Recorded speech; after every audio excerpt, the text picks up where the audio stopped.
കാണാത്ത കണ്ണാണെങ്കിലും ചിമ്മിക്കൊടുക്കണം എന്നാ. അതായത് കണ്ണൊക്കെ ഉണ്ട്, പക്ഷെ എന്തില്ല, കാഴ്ചല്ല. കാഴ്ചയില്ലാത്ത ആളാണെങ്കിലും അയാൾ മരണപ്പെട്ടാൽ അയാളുടെ കണ്ണെന്താക്കണം, ചിമ്മിക്കൊടുക്കണം. പിന്നെ ഇനി മറ്റൊരു കാര്യം ശ്രദ്ധിക്കേണ്ടത്, ഈ കണ്ണ് ചിമ്മുന്ന സമയത്ത് ബിസ്മില്ലാഹി വഅലാ മില്ലത്തി റസൂലില്ലാഹ് സല്ലല്ലാഹു അലൈഹി വസല്ലം എന്ന് പറയൽ സുന്നത്തുണ്ട് എന്ന് തുഹ്ഫയിലും മറ്റു ഫിഖ്ഹിന്റെ കിതാബുകളിലൊക്കെ കാണാം. ഇമാം നസായി റിപ്പോർട്ട് ചെയ്ത ഒരു ഹദീസിലും അങ്ങനെ വന്നിട്ടുണ്ട്. അതുകൊണ്ടാണ് അങ്ങനെ പറയുന്നത്. മയ്യത്തിനെ ഖബറിൽ വെച്ചാൽ ബിസ്മില്ലാഹി വഅലാ മില്ലത്തി റസൂലില്ലാഹ് എന്ന് ഖബറിൽ വെക്കുമ്പോൾ പറയണം എന്ന് ധാരാളം ഹദീസുകളിൽ വന്നിട്ടുണ്ട്. അതേ സമയത്ത് കണ്ണ് ചിമ്മിക്കൊടുക്കുമ്പോൾ അങ്ങനെ പറയേണ്ടതായി ഇമാം ബൈഹഖി റിപ്പോർട്ട് ചെയ്തിട്ടുള്ള ഒരു ഹദീസിലും കാണാം. അതുകൊണ്ടാണ് അങ്ങനെ കണ്ണ് ചിമ്മിക്കൊടുക്കുമ്പോൾ ബിസ്മില്ലാഹി വഅലാ മില്ലത്തി റസൂലില്ലാഹ് എന്ന് പറയണം എന്നും, പിന്നെ കുളിപ്പിക്കാനെടുക്കുമ്പോഴും ബിസ്മില്ലാഹി പറഞ്ഞിട്ട് പിന്നെ ചുമന്നുകൊണ്ട് പോകുമ്പോൾ, അതായത് മയ്യത്തിനെ മറവ് ചെയ്യാനോ നിസ്കരിക്കാനോ ചുമന്നുകൊണ്ട് പോകുന്നതിനെ പറ്റിയല്ല ഈ പറയുന്നത്. കുളിപ്പിക്കാൻ വേണ്ടി കിടത്തിയ സ്ഥലത്ത് നിന്ന് എടുത്തു കൊണ്ടുപോകുമ്പോൾ ബിസ്മില്ലാഹി എന്ന് പറഞ്ഞുകൊണ്ട് എടുക്കുകയും ചുമക്കുന്ന സമയത്ത് തസ്ബീഹ് അഥവാ സുബ്ഹാനല്ലാഹ് എന്ന് ചൊല്ലുകയും വേണം എന്നും പറയുന്നുണ്ട്. അതും നേരത്തെ ഞാൻ പറഞ്ഞ നസായിയുടെ ഹദീസിൽ അത് കാണാം. ഫുഖഹാക്കൾ അങ്ങനെ തന്നെ വിശദീകരിക്കുകയും ചെയ്തിട്ടുണ്ട്. ഇനി ഇവിടെ ഒരു കാര്യം കൂടി ശ്രദ്ധിക്കേണ്ടത്, സാധാരണ മയ്യത്തിന് കണ്ണ് ചിമ്മിക്കൊടുക്കുമ്പോൾ ബിസ്മില്ലാഹി വഅലാ മില്ലത്തി റസൂലില്ലാഹ് എന്ന് പറയാറുണ്ട്. അത് പല ആളുകൾക്കും അറിയാം. എന്നാൽ അതിൻ്റെ കൂടെ ഷെർവാനിയിൽ കാണാം, അതിൻ്റെ കൂടെ ചില കാര്യങ്ങൾ കൂട്ടേണ്ടതുണ്ട്. അത് കൂട്ടണം എന്ന് പറയാൻ കാരണം, ബഹുമാനപ്പെട്ട നബി സല്ലല്ലാഹു അലൈഹി വസല്ലമ തങ്ങൾ അബൂ സലമ റളിയല്ലാഹു അൻഹു വഫാത്തായ ദിവസം ഇമാം മുസ്ലിം റിപ്പോർട്ട് ചെയ്യുന്ന ഹദീസിൽ കാണാം. അബൂ സലമ റളിയല്ലാഹു അൻഹു വഫാത്തായപ്പോൾ നബി സല്ലല്ലാഹു അലൈഹി വസല്ലമ തങ്ങളാണ് കണ്ണ് ചിമ്മിക്കൊടുത്തത്. ഒന്ന് അങ്ങനെ ആ കൂട്ടത്തിൽ കരയാൻ ഒരുങ്ങിയവരുണ്ടായിരുന്നു. കണ്ണ് ചിമ്മിക്കൊടുക്കുകയും മരണവാർത്ത അവിടെ പറയുകയും ചെയ്തപ്പോൾ ആ കൂടിയ ആളുകളിൽ അബൂ സലമ റളിയല്ലാഹു അൻഹുവിൻ്റെ ബന്ധുക്കളിൽ കുടുംബങ്ങളിൽപ്പെട്ട ചിലർ ഉറക്കെ കരയാൻ തുടങ്ങിയപ്പോൾ നബി സല്ലല്ലാഹു അലൈഹി വസല്ലമ തങ്ങൾ അതിനെ വിലക്കുകയും, ഇദാ ഹളർത്തുമുൽ മരീദ അബിൽ മയ്യിത്ത ഫഖൂലു ഖൈറ, നിങ്ങൾ മയ്യത്തിൻ്റെ അടുക്കൽ വന്നാൽ, രോഗിയുടെ അടുക്കൽ വന്നാൽ നിങ്ങൾ ഖൈറാണ് പറയേണ്ടത്. ഫഇന്നൽ മലായികത യുഅമ്മിനൂന അലാ മാ തഖൂലൂൻ, നിങ്ങൾ പറയുന്നതിന് മലക്കുകൾ ആമീൻ പറയുന്നുണ്ട് എന്ന് നബി സല്ലല്ലാഹു അലൈഹി വസല്ലമ തങ്ങൾ പറഞ്ഞു. എന്നിട്ട് നബി സല്ലല്ലാഹു അലൈഹി വസല്ലമ തങ്ങൾ അബൂ സലമ റളിയല്ലാഹു അൻഹു ദുആയിരുന്നു. ആ ദുആയും ഇമാം മുസ്ലിമിന്റെ റിപ്പോർട്ടിൽ കാണാം. ഈ ഹദീസ് വിശദീകരിച്ചുകൊണ്ട് ഇമാം നബവി റഹ്മത്തുള്ളാഹി അലൈഹി തങ്ങൾ ശർഹ് മുസ്ലിമിൽ പറയുന്നുണ്ട്, മയ്യത്തിന്റെ അടുക്കൽ വെച്ച് മയ്യത്തിന് വേണ്ടി ദുആ ചെയ്യലും മയ്യത്തിന്റെ കുടുംബങ്ങൾക്ക് വേണ്ടി ദുആ ചെയ്യുക, അത് ദുന്യവിയും മുഖ്റവിയുമായ വിഷയത്തിനാകാം. മയ്യത്തിന്റെ കുടുംബത്തിന് വേണ്ടി ദുആ ചെയ്യുന്നത്, അങ്ങനെയൊക്കെ ദുആ ചെയ്യുന്നതിന് ഈ ഹദീസ് തെളിവാണ് എന്ന് ഇമാം നബവി റഹ്മത്തുള്ളാഹി അലൈഹി തങ്ങൾ വിശദീകരിക്കുന്നുണ്ട്.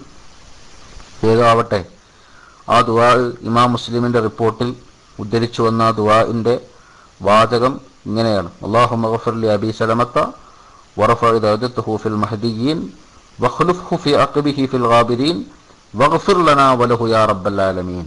ഇവിടെ ഈ ഹദീസ് ഉദ്ധരിച്ചിട്ടാണ് ഇമാം നബി പറയുന്നത് മൂന്ന് കാര്യങ്ങൾ. ഒന്ന്, മയ്യത്തിന്റെ അടുക്കൽ വെച്ച് മയ്യത്തിന് വേണ്ടി ദ്വാരക്കുക, മയ്യത്തിന്റെ കുടുംബത്തിന് വേണ്ടി ദ്വാരക്കുക, അതുപോലെ തന്നെ നമുക്ക് വേണ്ടി ദ്വാരക്കുക. ഇത് മൂന്നും സുന്നത്താണ് എന്ന് ഈ ഹദീസ് പഠിപ്പിക്കുന്നുണ്ട്. മനസ്സിലായോ? അപ്പോൾ മയ്യത്തിന്റെ അടുത്ത് പോയിട്ട് ദ്വാരക്കാതെ അങ്ങോട്ട് പിന്നെ വെറുതെ ഒന്നവിടെ ചെന്ന് നോക്കി പോരുക, അങ്ങനെ കുറേ ആളുകളുണ്ട്. വെറുതെ ഒന്ന് പോയി നോക്കി പോരും, മരിച്ചിട്ട് പോയില്ലെങ്കിൽ മോശമല്ലേ എന്നും പറഞ്ഞിട്ട് അപ്പോൾ പോയാൽ മോശം തീരും. അതേ സമയത്ത് മയ്യത്തിൻ്റെ അടുത്ത് എന്നാൽ അവിടെ ദുആ ചെയ്യണം, മയ്യത്തിന് വേണ്ടി ദ്വാരക്കണം, മയ്യത്തിൻ്റെ അഹലിന് വേണ്ടി അഥവാ ആ മയ്യത്തുമായി ബന്ധപ്പെട്ട ആളുകൾക്ക് വേണ്ടി ദുആ ചെയ്യണം, അതുപോലെ നമുക്കും വേണ്ടി ദുആ ചെയ്യണം. ഇത് മൂന്നും ഈ ഹദീസിലുണ്ട്. കാരണം ഈ ഹദീസ് പരിശോധിച്ചാൽ കാണാം, അല്ലാഹുമ്മ ഗഫിർലി അബീ സലമ, അത് മയ്യത്തിന് വേണ്ടിയുള്ള ദുആയാണ്. മരിച്ച ആളുടെ പേരാണല്ലോ അബൂ സലമ. അല്ലാഹുവേ അബൂ സലമക്ക് നീ പൊറുക്കണം എന്നാണ് അതിൻ്റെ അർത്ഥം. വറഫഅ ദറജത്തുഹു ഫിൽ മഹ്ദിയ്യീൻ, കണ്ടോ, മഹ്ദിയ്യീങ്ങളുടെ പ്രത്യേക അള്ളാഹുവിന്റെ ഹിദായത്ത് കിട്ടിയ ആളുകളുടെ കൂട്ടത്തിൽ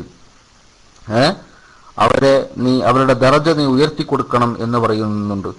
അതുപോലെ വഖ്ലുഫ്ഹു ഫി അഖ്ബിഹി ഫിൽ ഗാബിരീൻ, അദ്ദേഹത്തിന്റെ മക്കളിൽ ബാക്കിയുള്ളവരിൽ നീ അദ്ദേഹത്തിന് പകരക്കാരന് നൽകണം എന്ന് പറയുന്നുണ്ട്. അതുപോലെ തന്നെ ഇതൊക്കെ മയ്യത്തിന് വേണ്ടിയുള്ള ദുആയാണ്. അതുപോലെ ഇപ്പോൾ അവസാനം പറഞ്ഞ ദുആ ആ മയ്യത്തിന്റെ ബാക്കിയുള്ളവർക്ക് മക്കൾക്കൊക്കെ വേണ്ടിയുള്ള ദുആയാണ്. അതിന്റെ പുറമെ മക്കൾക്കും കുടുംബത്തിനും വേണ്ടിയുള്ള ദുആയാണ്. അതിന്റെ പുറമെ വഗ്ഫിർ ലനാ വലഹു, അവിടെയാണ് വഗ്ഫിർ ലനാ, ഞങ്ങൾക്കും നീ പൊറുക്കണേ എന്നുണ്ട്.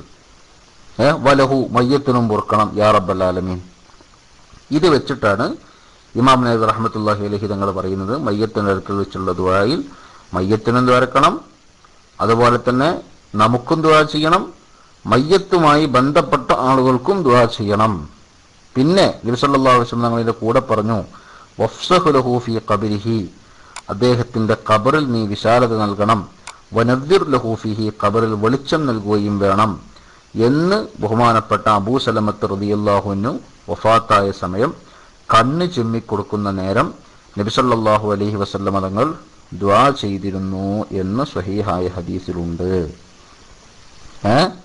ഇവിടെ ബിസ്മില്ലാഹി വഅലാ മില്ലത്തി റസൂലില്ലാഹ് എന്ന് പറഞ്ഞിട്ട് ഇതുകൂടി ദുആ ചെയ്യൽ സുന്നത്താണ് എന്ന് ഷർവാനി കാണാം.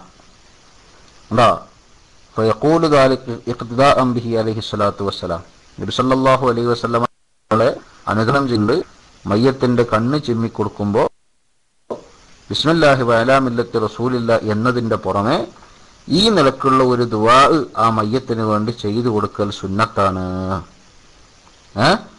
അപ്പോ അതിൽ ഈ വചനങ്ങൾ വെച്ച് തന്നെ ദ്വാരക്കാം, പേര് മാറുന്നല്ലുള്ളൂ, അത് ചെയ്യാം. പിന്നെ ഇനി പറയാനുള്ളത് എന്താണ്?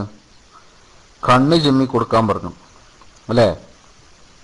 ഇനി അതിൻ്റെ ശേഷം പറയുന്നത് ആ മയ്യത്തിൻ്റെ സന്ധികൾ, അതുപോലെ തന്നെ വിരലുകൾ അടക്കമുള്ള എല്ലാ സന്ധികളും ഒന്നിങ്ങനെ മാർദ്ദവമാക്കി കൊടുക്കണം. അത് മരണപ്പെട്ട് കൂടുതൽ നേരം അത് വെച്ചാൽ ആ ശരീരത്തിൽ നിന്ന് ചൂട് പോയി കഴിഞ്ഞാൽ പിന്നീട് പിടിച്ചെടുത്ത് കിട്ടാത്ത പ്രശ്നങ്ങൾ വരും. അതുകൊണ്ട് സന്ധികളൊക്കെ ഒന്ന് പിടിച്ച് നിവർത്തി ശരിയാക്കി കൊടുക്കുക. അഥവാ അതിൻ്റെ രൂപം തന്നെ പറയുന്നുണ്ട്, കയ്യ് മടക്കണം, കയ്യ് മടക്കുക, മുൻകൈ പിന്നെ തണ്ടം കയ്യിലേക്കും തണ്ടം കയ്യ് തോളം കയ്യിലേക്കൊക്കെ മടക്കി നിവർത്തുക. അതേപോലെ കാലും പ്രധാനപ്പെട്ട സന്ധികളൊക്കെ എന്താക്കുക, ഇങ്ങനെ മടക്കി നിവർത്തുക. അതുപോലെ തന്നെ ഊരയുടെ ഭാഗവും അവർക്ക് മടക്കി നിവർത്തുക. ഇതൊക്കെ സുന്നത്ത. കാരണം വൈകിക്കഴിഞ്ഞാൽ ചിലപ്പോൾ പിന്നീട് അത് നിവർത്താൻ നോക്കിയാൽ വരൂല. അതുകൊണ്ട് മരിച്ച ഉടനെ ചെയ്യേണ്ട കാര്യങ്ങളാണ് അതൊക്കെ. അവിടെ പ്രത്യേകമായി ശ്രദ്ധിക്കേണ്ടത്, എല്ലാവർക്കും അറിയാവുന്ന കാര്യങ്ങളാണ്. അവിടെ പ്രത്യേകമായി ശ്രദ്ധിക്കേണ്ട മറ്റൊരു സംഗതി ഉള്ളത് എന്താണെന്ന് വെച്ചാൽ, ചിലപ്പോൾ കൂടുതൽ പ്രായം ചെന്ന ആളോ അല്ലെങ്കിൽ കുറച്ചു കാലം അങ്ങനെ തന്നെ കടന്ന ആളൊക്കെ ആവുമ്പോൾ ചിലപ്പോൾ ഇത് നിവർന്ന് കിട്ടാനും ചെറിയൊരു പണിയുണ്ട്. അപ്പോൾ കുറച്ച് എണ്ണയൊക്കെ ഉപയോഗിച്ചാൽ അതിന് എളുപ്പമുണ്ടാകും എന്ന് കണ്ടാൽ എണ്ണ ഉപയോഗിക്കുന്നതിന് വിരോധമില്ല, ചിലപ്പോൾ അത് സുന്നത്താവുകയും ചെയ്യും എന്നുകൂടി ഫിഖ്ഹിന്റെ കിതാബുകളിൽ കാണാവുന്നതാണ്. ഇനി വേറെ അടുത്ത കാര്യം, അതേപോലെ തന്നെ അതിൻ്റെ കൂടെ ചെയ്യേണ്ട വേറൊരു കാര്യമാണ് ഇത് താടി കെട്ടുക. താടി കെട്ടുക, വായ തുറന്നിരിക്കുന്നത് ഇല്ലാതെയാക്കാനാണത്. ഒരു അത്യാവശ്യം അല്പം വീതിയുള്ള ഒരു ശീല കൊണ്ട് താടി എന്താക്കണം, കെട്ടണം, തലയുടെ മുകളിൽ കെട്ടുക. അങ്ങനെ അതും സുന്നത്താണ്. പിന്നെ ഇനി ചെയ്യേണ്ട മറ്റൊരു കാര്യം, വസ്ത്രം അഥവാ മയ്യത്ത് മരിക്കുന്ന സമയത്ത് ഉള്ള ശരീരത്തിലുള്ള വസ്ത്രം മാറ്റിയതിന് അത് അഴിച്ചു മാറ്റിയതിൻ്റെ ശേഷം ശരീരം മുഴുവനും ഒരു വസ്ത്രം കൊണ്ട് മറക്കുക. അത് സുന്നത്ത. അഥവാ വസ്ത്രം അഴിച്ചു മാറ്റണം, അതിന് ശേഷം എന്താക്കണം, ശരീരം മുഴുവനും വലിയ കട്ടിയുള്ളതല്ലാത്ത വസ്ത്രം കൊണ്ട് ധരിക്കുക, മറക്കുക. കള്ളവൻ ഉപയോഗിക്കുമ്പോൾ മരണാനന്തരം ചൂട് പറ്റുമ്പോൾ പെട്ടെന്ന് ശരീരം ജീർണിക്കാനുള്ള സാധ്യത കൂടുതലാണ്. അതുകൊണ്ട് ചൂട് പറ്റുന്ന രീതിയിലുള്ള വസ്ത്രങ്ങളൊക്കെ ഒഴിവാക്കണം എന്നാണ് ഈ പറഞ്ഞതിൻ്റെ അർത്ഥം. അത് ഒഴിവാക്കിയിട്ട് നേരിയ വസ്ത്രം കൊണ്ട് തലയും കാലും ഉൾപ്പെടെ ശരീരം മുഴുവനും മറക്കുക. അവിടെ തലയും കാലും ഉൾപ്പെടെ എന്ന് പറയുന്നിടത്ത് ശരിക്ക് തൊഹഫയിൽ ഇങ്ങനെ തന്നെ ഇബാറത്ത് കാണാം, തറഫാഹു തഹ്ത റഅ്സിഹി വരിജ്ലൈഹി. കണ്ടോ, ആ മയ്യത്തിനെ മൂടാൻ ഉപയോഗിക്കുന്ന തുണിയുടെ ഒരു ഭാഗം തലയുടെ ചുവട്ടിലും മറുഭാഗം കാലിന്റെ ചുവട്ടിലും ആക്കിക്കൊണ്ട് തന്നെ മയ്യത്തിനെ മുഴുവനും മറക്കണം. പക്ഷെ അവിടെ ശ്രദ്ധിക്കേണ്ട ഒരു കാര്യം, ഹജ്ജിനോ ഉംറക്കോ ഇഹ്റാം ചെയ്ത ആള് ആ ഇഹ്റാമിൽ വെച്ച് മരണപ്പെട്ടാൽ അവർക്ക് ചില പ്രത്യേക നിയമങ്ങളുണ്ട്. അത് എല്ലാ സ്ഥലത്തും ഉണ്ട്. കഫൻ ചെയ്യുന്നിടത്തുണ്ട്, മയ്യത്തിനെ മറക്കുന്നിടത്തുണ്ട്. കാരണം അവിടെ മൊഹരിമാണല്ലോ ആള്, ഇഹ്റാം ചെയ്ത ആളാ. അപ്പൊ ഇഹ്റാം പുരുഷന്റെ തല മറക്കാൻ പാടില്ല എന്നാണ് നിയമം. അതുകൊണ്ട് അവിടെ എന്താക്കരുത്, തല മൂടരുത്. പെണ്ണാണെങ്കിൽ മുഖവും മുൻകൈയും അത് രണ്ടും മൂടാനും പാടില്ല. അപ്പോൾ ഇഹ്റാമിൽ മരണപ്പെട്ട ആളുകളെ ഇഹ്റാം വേഷത്തിൽ തന്നെയാണ് അവരെ എന്താക്കേണ്ടത്. അഥവാ എന്ന് പറഞ്ഞാൽ ഇഹ്റാമിൽ അവർക്ക് അനുവദനീയമായ വേഷം ഏതാണോ ആ ഒരു രീതിയിൽ മാത്രമേ അവരുടെ ശരീരം മൂടാൻ പാടുള്ളൂ.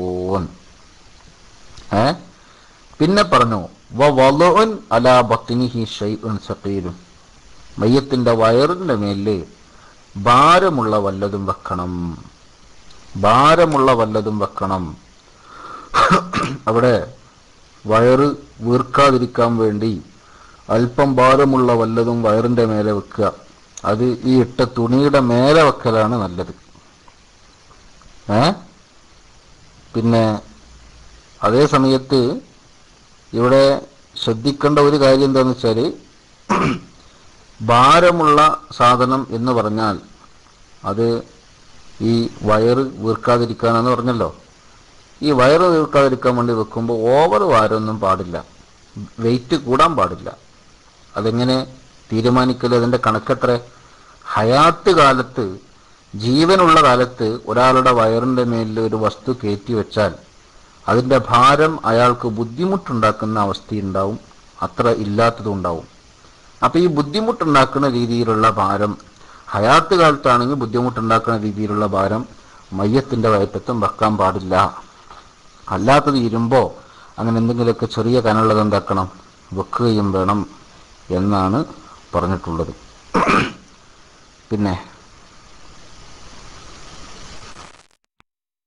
പിന്നെ ഇത് ശ്രദ്ധിക്കേണ്ട വേറെ ഒരു കാര്യം, ഇവിടെ ഞാൻ ഇന്നലെ പറഞ്ഞ ഒരു വിഷയമുണ്ട്, കഴിഞ്ഞ ദിവസം ഞാനത് പറഞ്ഞിരുന്നു.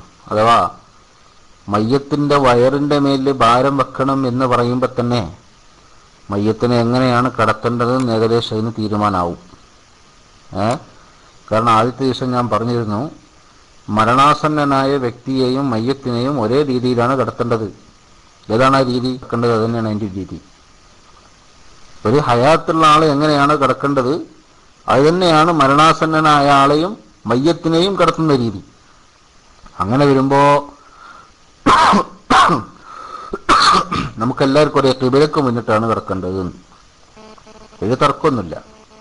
പക്ഷെ കിബിലക്ക് മുന്നിടൽ ചെരിഞ്ഞു കിടക്കുമ്പോൾ ഒരു രീതിയിലും മലർന്ന് കിടക്കുമ്പോൾ വേറൊരു രീതിയിലോ, അതൊക്കെ ഞാൻ വിശദമായി കഴിഞ്ഞ ദിവസം പറഞ്ഞിരുന്നു. അതുകൊണ്ട് ഇപ്പോൾ ആവർത്തിക്കല്ല, ഓർമ്മപ്പെടുത്തുക മാത്രം. ഇവിടെ ചെരിഞ്ഞു കിടക്കലാണ് മയ്യത്തിനെ കിടത്തുമ്പോൾ ഏറ്റവും നല്ലത് എന്നാണ് നബി ഇമാം മിൻഹാജ് പറയുന്നത്. അത് തന്നെയാണ് ഷാഫി മദ്ഹബിലെ മുഅ്തമദായ അഭിപ്രായം. അതേ സമയത്ത് മലർത്തിക്കിടത്തുന്നത് പറയുന്ന സ്ഥലത്ത് മജ്മൂഇൽ ശറഹുൽ മുഹദ്ദബിൽ ഇമാം നബി റഹ്മത്തുള്ളാഹി അലൈഹി തങ്ങൾ അലൈഹി അമലുൻ നാസ് എന്ന് പറഞ്ഞിട്ടുണ്ട്. ആളുകൾ മയ്യത്തിനെ മലർത്തിക്കടത്തലാണ് സാധാരണ പതിവ്. അപ്പൊ ഇവിടെ മയ്യത്തിന്റെ വയറ്റത്ത് വയറ് വീർക്കാതിരിക്കാൻ വേണ്ടി അല്പം ഭാരമുള്ള വല്ലതും വെക്കണം എന്ന ചർച്ചയിൽ കർമ്മശാസ്ത്രം പറയുന്നുണ്ട്. ഇബ്നു റളിയല്ലാഹു അൻഹു തുഹ്ഫയിൽ മലർത്തിക്കിടത്തിയിട്ടില്ലെങ്കിലും വയറിന്റെ മേൽ വെക്കുന്നതിന് വിരോധമില്ല എന്നൊക്കെ പറയുന്നുണ്ടെങ്കിൽ പോലും ബഹുമാനപ്പെട്ട ഫിഖ്ഹിന്റെ ഉലമാക്കളിൽ പലരും, അത് ഖതീബ് ശർബീനി അടക്കമുള്ളവരൊക്കെ, അതുപോലെ അഗറായി ഇമാമൊക്കെ പറഞ്ഞത് അങ്ങനെ മലർത്തിക്കിടത്തലാണ് അപ്പം നല്ലത് എന്നാ.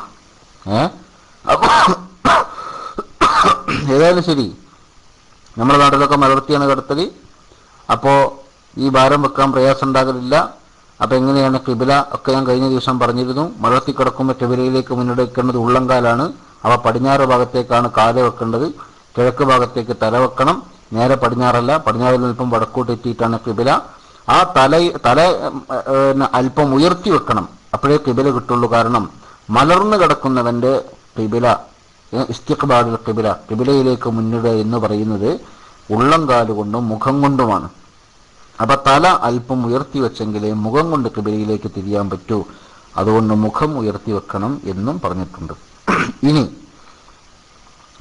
മരിച്ചാൽ പിന്നെ കട്ടില് പോലെയുള്ള ഉയർന്ന വല്ലതിലാണ് മയ്യത്തിനെ കടത്തേണ്ടത്. ഉയർന്ന വല്ലതിനും കടത്തണം. കട്ടില് പോലത്തെ എന്താക്കരുത്, അല്ല നിലത്ത് കടത്തരുത് നടത്തണം. തറയിൽ കടത്താതെ ഉയർന്ന സ്ഥലത്ത് കടത്തണം. അതന്നെ വിരിപ്പില്ലാതെയാണ് കിടത്തേണ്ടത് എന്നാ. ഇതൊക്കെ പറഞ്ഞതിന്റെ പൊരുളെന്താന്ന് വെച്ചാൽ പരമാവധി മയ്യത്തിന്റെ ശരീരത്തിലേക്ക് ചൂട് കയറുന്നതിന് ഒഴിവാക്കുക എന്നുള്ളതാ. എന്നാൽ ഭൂമിയുടെ നനവ് അതും വരാൻ പാടില്ല. ഇത് രണ്ടും ഇല്ലാതിരിക്കാനാണ് ഭൂമിയിൽ നിന്ന് ഒഴിവാക്കി കട്ടില് പോലത്തിൽ കടത്തണം, എന്നാൽ വിരിപ്പ് വേണ്ട എന്ന് പറഞ്ഞിട്ടുള്ളത്. അതുപോലെ നേരത്തെ പറഞ്ഞല്ലോ, പിന്നെ ഏത് വസ്ത്രത്തിലാണ് മരിച്ചത് ആ വസ്ത്രം ഒഴിവാക്കണം എന്ന് പറഞ്ഞു.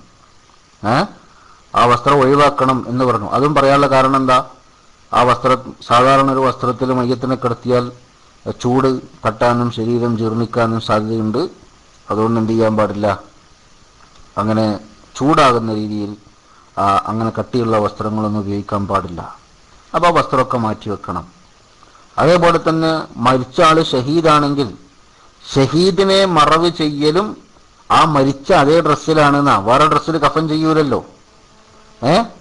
അപ്പൊ അങ്ങനെ ഉള്ള ഷഹീദ്, ആ ഷഹീദിനെ പിന്നെ കടത്തുകയാണെങ്കിലും അവിടെ പെട്ടെന്ന് ജീർണിക്കുന്ന തരത്തിലുള്ള കട്ടിയുള്ള വസ്ത്രമാണെങ്കിൽ അത് തൽക്കാലം മാറ്റിയിട്ട് പിന്നെ കഫൻ ചെയ്യുന്ന സമയത്ത് എന്താക്കാം, അത് തിരിച്ച് അങ്ങോട്ട് നടാം. അങ്ങനെയാണ് അതിനെക്കുറിച്ച് പറഞ്ഞിട്ടുള്ളത്. ഏതോ ആവട്ടെ, കട്ടിയുള്ള മയ്യത്തിന് പെട്ടെന്ന് ചൂട് പറ്റാനും അത് മുഖേന ജീർണത ഉണ്ടാകാനും സാധ്യതയുള്ള രീതിയിലുള്ള വസ്ത്രങ്ങളൊക്കെ ഒഴിവാക്കി നേരിയ വസ്ത്രം ഉപയോഗിക്കണം എന്നാണ് പറഞ്ഞിട്ടുള്ളത്. ഇനി ഇപ്പോൾ ഇവിടെ കുറേ കാര്യങ്ങൾ പറഞ്ഞു. മരിച്ചാൽ ഉടനെ ചെയ്യേണ്ട കാര്യങ്ങൾ എന്തൊക്കെയാണ് പറഞ്ഞത്? ഒന്ന്, കണ്ണ് ചിമ്മിപ്പിക്കുക. അപ്പോൾ ബിസ്മില്ലാഹി വഅലാ മില്ലത്തി റസൂലില്ലാ എന്ന് ചൊല്ലിക്കൊണ്ടാകണമെന്നും, മാത്രമല്ല അബൂ സലമ റളിയല്ലാഹു അൻഹു വഫാത്തായപ്പോൾ നബി സല്ലല്ലാഹു അലൈഹി വസല്ലമ തങ്ങൾ ചെയ്ത ആ ദുആ, അതുപോലത്തെ ഒരു ദുആ ആ സമയത്ത് നടത്തൽ സുന്നത്തുണ്ട് എന്നും നമ്മൾ പ്രത്യേകം പറഞ്ഞു. പിന്നെ രണ്ടാമത് പറഞ്ഞത് താടി കെട്ടുക. പിന്നെ മൂന്നാമത് പറഞ്ഞത് സന്ധികളൊക്കെ ഒന്ന് ലയ്യനാക്കി കൊടുക്കുക. നാലാമത് പറഞ്ഞത് വസ്ത്രം മാറ്റിയിട്ട് നേരിയ വസ്ത്രം ധരിപ്പിക്കുക. പിന്നെ കിബിലയിലേക്ക് തിരിച്ചു കിടത്തുക. ഈ 5 കാര്യങ്ങളാണ്. പിന്നെ അതേപോലെ തന്നെ വയറ് വീർക്കാതിരിക്കാൻ വേണ്ടി അല്പം ഭാരമുള്ള വല്ലതും എന്താക്കുക, വയറ്റത്ത് വെച്ചു കൊടുക്കുക.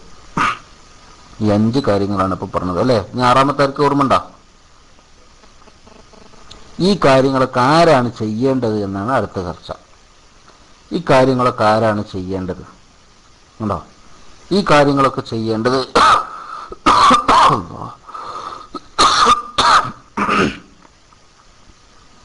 വയതവല്ലാദാലിക അർഫഖു മഹാരിമിഹീന.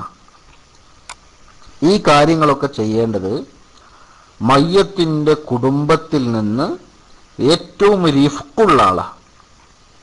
റിഫ്ക്ക് എന്നുള്ള വളരെ ശാന്തതയുള്ള സൗമ്യതയോടുകൂടി കാര്യങ്ങൾ ചെയ്യാൻ പറ്റിയ ആൾ, അയാളാണ് ഇതൊക്കെ ചെയ്യേണ്ടത്. അപ്പം ചിലപ്പോൾ അടുത്ത കുടുംബക്കാരനായിക്കൊള്ളുന്നില്ല. ഏറ്റവും അടുത്ത ആളെടുക്കുമ്പോൾ ചിലപ്പോൾ അയാൾക്ക് അത്ര ഒരു ശാന്തതയും സൗമ്യതയുള്ള ആളായിക്കൊള്ളുന്നില്ല. എന്നാൽ കുറച്ചൊരു അകന്ന ആൾക്ക് മഹാരിമിൽപ്പെട്ട നേരെ മോനും ഉണ്ടാവും, മോൻ്റെ മോനും ഉണ്ടാവും. അങ്ങനെയൊക്കെ ഉണ്ടാവുമ്പോൾ, അല്ലെങ്കിൽ മോളുണ്ടാവും, മോളും ഉണ്ടാവും. അങ്ങനെയൊക്കെ ഉണ്ടാവും. അല്ലെങ്കിൽ മക്കളുണ്ടാവും, സഹോദരങ്ങളും ഉണ്ടാവും. അവിടെ മക്കളെക്കാൾ കൂടുതൽ പിന്നെ സഹോദരങ്ങളാണ് അർഫഖ് എങ്കിൽ അവരാണതിന് ഏറ്റവും നല്ലത് എന്ന് പറയും.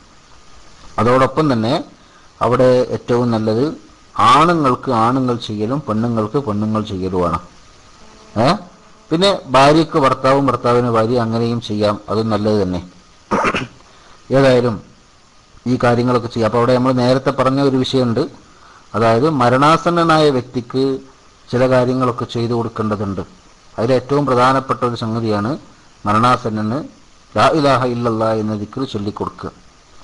അത് ചൊല്ലിക്കൊടുക്കുന്ന അത്തരം കാര്യങ്ങളൊക്കെ ചെയ്യുന്ന സ്ഥലത്ത് നമ്മൾ പറഞ്ഞു, അവിടെ ചെയ്യേണ്ടത് മയ്യത്തിൻ്റെ അടുത്ത ആൾ തന്നെ. പക്ഷെ എങ്ങനത്തെ ആളാകരുത്? ഏറ്റവും അടുത്ത അനന്തരാവകാശിയെ ആകരുത്.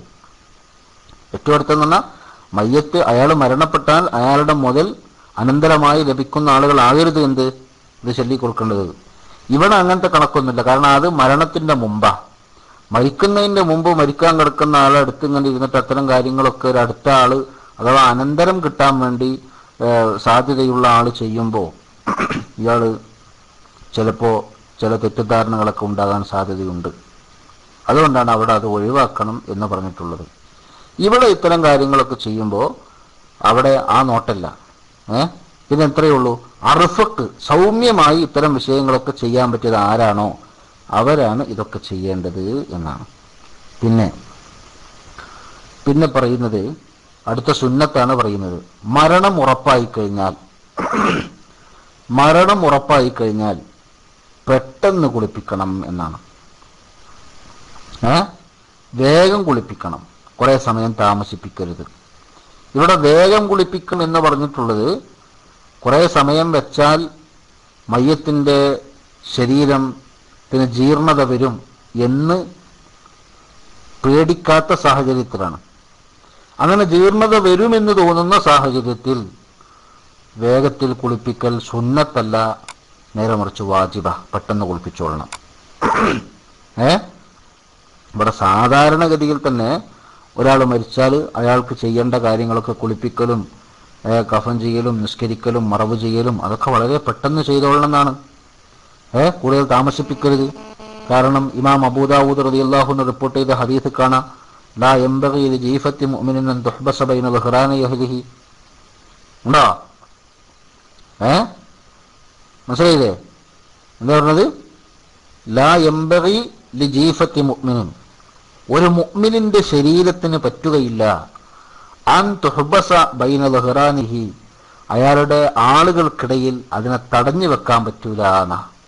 അപ്പൊ ജീഫത്ത് എന്ന് പറഞ്ഞാൽ ശരിക്ക് മയ്യത്തിനാണ് ജീഫത്ത് എന്ന് പറയുന്നത്. അപ്പൊ ഒരു മുഅ്മിനായ മനുഷ്യൻ മരിച്ചുപോയാൽ ആ മയ്യത്ത് അയാളുടെ കുടുംബങ്ങളിൽ കൂടുതൽ സമയം തടഞ്ഞു വെക്കരുത്, പെട്ടെന്ന് മറവ് ചെയ്യണം എന്ന് ബഹുമാനപ്പെട്ട നബി സല്ലല്ലാഹു അലൈഹി വസല്ലമ തങ്ങൾ പറഞ്ഞതായി ഇമാം അബൂ ദാവൂദ് റിപ്പോർട്ട് ചെയ്ത ഹദീസിൽ കാണാം. അപ്പോ അതുകൊണ്ട് തന്നെ വളരെ പെട്ടെന്ന് ഈ കാര്യങ്ങളൊക്കെ ചെയ്യണമെന്നാ പറയുന്നത്. പക്ഷേ അത് ചെയ്യലപ്പോഴാ? മരണം ഉറപ്പായാലാ. മരണം ഉറപ്പാകണം. മരണം ഉറപ്പാകുക എന്ന് പറഞ്ഞാൽ സംശയമുള്ള സാഹചര്യമുണ്ടെങ്കിൽ ഉറപ്പാകുന്നത് വരെ പിന്തിക്കണം. കാരണം തുഹ്ഫയിൽ ഇത് വിശദീകരിക്കുമ്പോൾ പറയുന്നുണ്ട്, ചില ആളുകൾക്ക് ചില ബോധക്ഷയൊക്കെ വന്നാൽ അവിടെ മരണം പോലെ ഇരിക്കും. അതുകൊണ്ട് മരണം സംഭവിച്ചിട്ടുണ്ടോ ഇല്ലേ എന്ന് അത്ര ഉറപ്പിച്ചു പറയാൻ നിപുണന്മാരായ ആളുകൾക്ക് മാത്രമേ സാധിക്കൂ. നിപുണന്മാരായ ഡോക്ടർമാർക്ക് മാത്രമേ സാധിക്കൂ. അപ്പോൾ അങ്ങനത്തെ ആൾക്കാരുണ്ടായിക്കൊള്ളണമെന്നില്ല. വളരെ എക്സ്പെർട്ടായ ആളുകൾക്ക് സാധിക്കൂ. അതുകൊണ്ട് തന്നെ ഉറപ്പാകുന്നത് വരെ എന്താക്കണം? കാത്തിരിക്കണം. എന്നാൽ കർമ്മശാസ്ത്ര പണ്ഡിതന്മാർ പല അടയാളങ്ങളൊക്കെ പറഞ്ഞിട്ടുണ്ട്. മൂക്ക് ഒരു ഭാഗത്തേക്ക് ചായുക, അതുപോലെ തന്നെ കദം അത് ഫൂട്ട് അത് കുഴയുക, ഇങ്ങനെയുള്ള കാര്യങ്ങളൊക്കെ പറഞ്ഞിട്ടുണ്ട്. ആ പറഞ്ഞതൊക്കെ അതിൻ്റെ ഏറെക്കുറെയുള്ള അടയാളങ്ങളാണ്. അതുകൊണ്ട് മാത്രം മരണം സംഭവിച്ചു എന്ന് തീർത്തു പറയാനാകില്ല. അതുകൊണ്ട് ഉറപ്പില്ലാത്ത സാഹചര്യം വന്നാൽ ഉറപ്പാകുന്നത് വരെ എന്താക്കണം, ആ മരണാനുബന്ധ മുറകളൊക്കെ ചെയ്യുന്നതിന് പിന്നെ ശ്രദ്ധിക്കണം. അഥവാ ആ പറഞ്ഞതിൻ്റെ അർത്ഥം മറവ് ചെയ്യൽ ഏതായാലും പറ്റൂല, അതിന് മുമ്പുള്ളതും ചെയ്യുന്നത് കൊണ്ട് പ്രശ്നമുണ്ടാകുന്ന സാഹചര്യം ഉണ്ടാകും. അതുകൊണ്ട് അതൊക്കെ എന്താക്കണം, ഒഴിവാക്കാം. അപ്പോൾ ഉറപ്പുണ്ടായിട്ടേ പറ്റുള്ളൂ. മനസ്സിലായില്ലേ? പിന്നെ ഇനി മയ്യത്തിനെ കുളിപ്പിക്കുക, കഫൻ ചെയ്യുക, നിസ്കരിക്കുക, ചുമന്നു കൊണ്ടുപോവുക, മറവ് ചെയ്യുക, ഇത്രയും കാര്യങ്ങൾ ഫർള് കിഫായത്താകുന്നു. എല്ലാവർക്കും അറിയാം. ഷഹീദല്ലാത്ത മുസ്ലിമായ മയ്യത്തിനെ കുളിപ്പിക്കുക, അതുപോലെ കഫൻ ചെയ്യുക, മയ്യത്തിൻ്റെ മേൽ നിസ്കരിക്കുക, അതുപോലെ തന്നെ മയ്യത്തിനെ മറവ് ചെയ്യുന്ന സ്ഥലത്തേക്ക് ചുമന്നു കൊണ്ടുപോവുക, മറവ് ചെയ്യുക. ഇത്രയും കാര്യങ്ങളൊക്കെ ചെയ്യേണ്ടത് ഫർള് കിഫായത്താകുന്നു എന്ന് വിശദീകരിക്കാം. ഇവിടെ ഒരു കാര്യം ശ്രദ്ധിക്കേണ്ടത്, ഷഹീദല്ലാത്ത മുസ്ലിമായ മയ്യത്തിനെ കുറിച്ചാണ് ഈ കാര്യങ്ങളൊക്കെ ഫർള് കിഫായത്താന്ന് പറഞ്ഞത്. അപ്പൊ ഷഹീദിനെ പറ്റി നമുക്കറിയാം, കുളിപ്പിക്കാനും പാടില്ല, നിസ്കരിക്കാനും പാടില്ല. അതേ സമയത്ത് മുസ്ലിം അല്ലാത്ത ആളാണ് മരണപ്പെട്ടതെങ്കിലോ, നമ്മുടെ നാട്ടിൽ മുസ്ലിം അല്ലാത്ത ആൾ മരണപ്പെട്ടു, അയാളുടെ മയ്യത്ത് പരിപാലിക്കാൻ അവിടെ ഉണ്ടായത് നമ്മളാണ്, മുസ്ലിമീങ്ങളാണ്. എന്നാൽ എന്താ ചെയ്യേണ്ടത്? നിസ്കരിക്കാൻ പാടില്ല, അത് ഹറാമാ. കുളിപ്പിക്കലോ അത് ജായിസുവാ. കുളിപ്പിക്കണം നിർബന്ധമല്ല, കുളിപ്പിച്ചാൽ വിരോധമില്ല. അതേ സമയത്ത് കഫൻ ചെയ്യലും മറവ് ചെയ്യലും അത് രണ്ടും നിർബന്ധ. കഫൻ ചെയ്യലും മറവ് ചെയ്യലും രണ്ടും എന്താണ്? നിർബന്ധം. അപ്പോൾ ഏതായാലും ഈ കാര്യങ്ങളൊക്കെ ചെയ്യണം. അതേ സ്ഥാനത്ത് കുളിപ്പിക്കാനും പാടില്ല, മറവ് ചെയ്യാനും പാടില്ല. ഇത് ഫർള് കിഫായത്താണ് എന്നാ പറഞ്ഞത്. ആർക്കാണ് ഈ ഫർള് കിഫായത്ത് എന്ന് പറഞ്ഞാൽ എന്താ? നമുക്ക് അറിയാം. ഫർള് കിഫായ എന്ന് പറഞ്ഞാൽ സാമൂഹ്യ ബാധ്യതക്കാണ് ഫർള് കിഫായ എന്ന് പറയാം. എന്ന് പറഞ്ഞാൽ ഒരു പ്രദേശത്ത് ഒരാൾ മരിച്ചാൽ ആ പ്രദേശത്തെ മുക്കല്ലഫീങ്ങൾക്കാണ് ഇത് ബാധ്യത. മനസ്സിലായില്ലേ? ആ പ്രദേശത്തെ മുക്കല്ലഫീങ്ങൾക്കാണ് ഇത് ബാധ്യത. അപ്പൊ ആ പ്രദേശത്തെ മുക്കല്ലഫീങ്ങൾ എന്ന് പറഞ്ഞാൽ അത് അറിഞ്ഞ ആൾക്കാരാണ് ചെയ്യേണ്ടത്. ഒരാൾ മാത്രമേ അറിഞ്ഞുള്ളൂ, എന്നാൽ അയാൾക്ക് ഫർള് ഐനായി മാറും, അയാളിന് അത് ചെയ്തോളണം. വേറെ ആരും അറിഞ്ഞിട്ടില്ലെങ്കിലേ ഞാൻ മാത്രമല്ല അത് അറിഞ്ഞിട്ടുള്ളൂ, ഈ നാട്ടിൽ വേറെ ആളുണ്ടല്ലോ എന്ന് ചിക്കാൻ പറ്റൂല. അപ്പോൾ അറിഞ്ഞ ആൾ ചെയ്യണം. അതേപോലെ തന്നെ ഈ ബാധ്യത എന്ന് പറഞ്ഞാൽ അറിഞ്ഞവർക്കും ബാധ്യതാകും, അറിയാനുള്ള സാഹചര്യം ഉണ്ടായിട്ട് അറിയാതിരുന്നവനും ബാധ്യതയാവും. ഈ പറയേണ്ട അർത്ഥം എന്താണെന്ന് വെച്ചാൽ, ബാധ്യതയുള്ള കുറേ ആളുകൾ ഉണ്ടാകുകയും ആരും ചെയ്യാതിരിക്കുകയും ചെയ്താൽ എല്ലാവർക്കും കുറ്റുണ്ടാകുന്നതാണല്ലോ. അപ്പൊ ആർക്കാണ് ഈ ബാധ്യത? അറിഞ്ഞവർക്കാണ് ബാധ്യത. എന്നാൽ ഒരാൾ അടുത്തന്നെ താമസിക്കുന്ന ആളാ, പക്ഷെ അയാൾ ഈ അയൽക്കാരുടെ കാര്യങ്ങളൊന്നും ആലോചിക്കുകയും ചിന്തിക്കുകയും ചെയ്യാത്തത് കൊണ്ട് അയാളത് അറിഞ്ഞില്ല. എന്നാൽ അയാൾ ബാധ്യതയിൽ നിന്ന് ഒഴിവാകില്ല, അയാൾക്കും ബാധ്യതയുണ്ടാകും എന്നാണ് ഈ പറഞ്ഞതിന്റെ അർത്ഥം. മനസ്സിലായോ? അപ്പൊ ഈ കാര്യങ്ങളൊക്കെ എന്താക്കണം? ചെയ്യണം. പിന്നെ ഇവിടെ വേറെ ഇതിൽ പ്രധാനപ്പെട്ട ഒരു സംഗതി, ഈ പറഞ്ഞ 4 കാര്യം 5 കാര്യം ഹംലൂടി കൂട്ടി 5 കാര്യം: കുളിപ്പിക്കല്, കഫൻ ചെയ്യല്, നിസ്കരിക്കല്, ചുമന്നു കൊണ്ടുപോകല്, മറവ് ചെയ്യല്. ഈ 5 കാര്യങ്ങൾ ഫർള് കിഫായത്താണ്, അറിഞ്ഞോളത് ചെയ്യല് നിർബന്ധമാണ് എന്ന് പറഞ്ഞു. ഇനി അതിൻ്റെ ഓരോ പാർട്ടുകളും കുറച്ച് വിശദമായിട്ട് ഇങ്ങനെ പറയേണ്ടതുണ്ട്. അതിൽ ഒന്നാമത് പറഞ്ഞത് കുളിപ്പിക്കലാ. കുളിപ്പിക്കൽ നമുക്ക് വാജിബാണ് എന്ന് പറഞ്ഞാൽ, ഒരാൾ മരണപ്പെട്ടത് മുങ്ങിയിട്ടാണ് എന്നിരിക്കട്ടെ, മുങ്ങിയിട്ടാ മരിച്ചത്, എന്നാലും ശരി നമ്മൾ കുളിപ്പിച്ചോളണം എന്നാ. മുങ്ങി മരിച്ച ആളഞ്ഞിപ്പോൾ രണ്ടാമത് കുളിപ്പിക്കണോ? കുളിപ്പിക്കണം. വേറൊരാൾ മരിച്ചപ്പം മലക്കുകൾ അദ്ദേഹത്തെ കുളിപ്പിച്ചു എന്നിരിക്കട്ടെ, എന്നാലും എന്താക്കണം? മലക്കുകൾ കുളിപ്പിച്ചു എന്നറിഞ്ഞാലും അയാളെ കുളിപ്പിക്കണം എന്നാ. ജിന്നുകൾ കുളിപ്പിച്ചു എന്ന് പറഞ്ഞാലും മനുഷ്യർക്ക് കിട്ടിയാൽ അത് കുളിപ്പിക്കൽ വാജിബാണ് എന്ന അഭിപ്രായത്തെയാണ് തുഹ്ഫയിൽ ഇബ്നു റളിയല്ലാഹു അൻഹു മുഅ്തമദാക്കി പറഞ്ഞിട്ടുള്ളത്. അപ്പോൾ ചുരുക്കി പറഞ്ഞാൽ അതൊക്കെ ചെയ്യണം.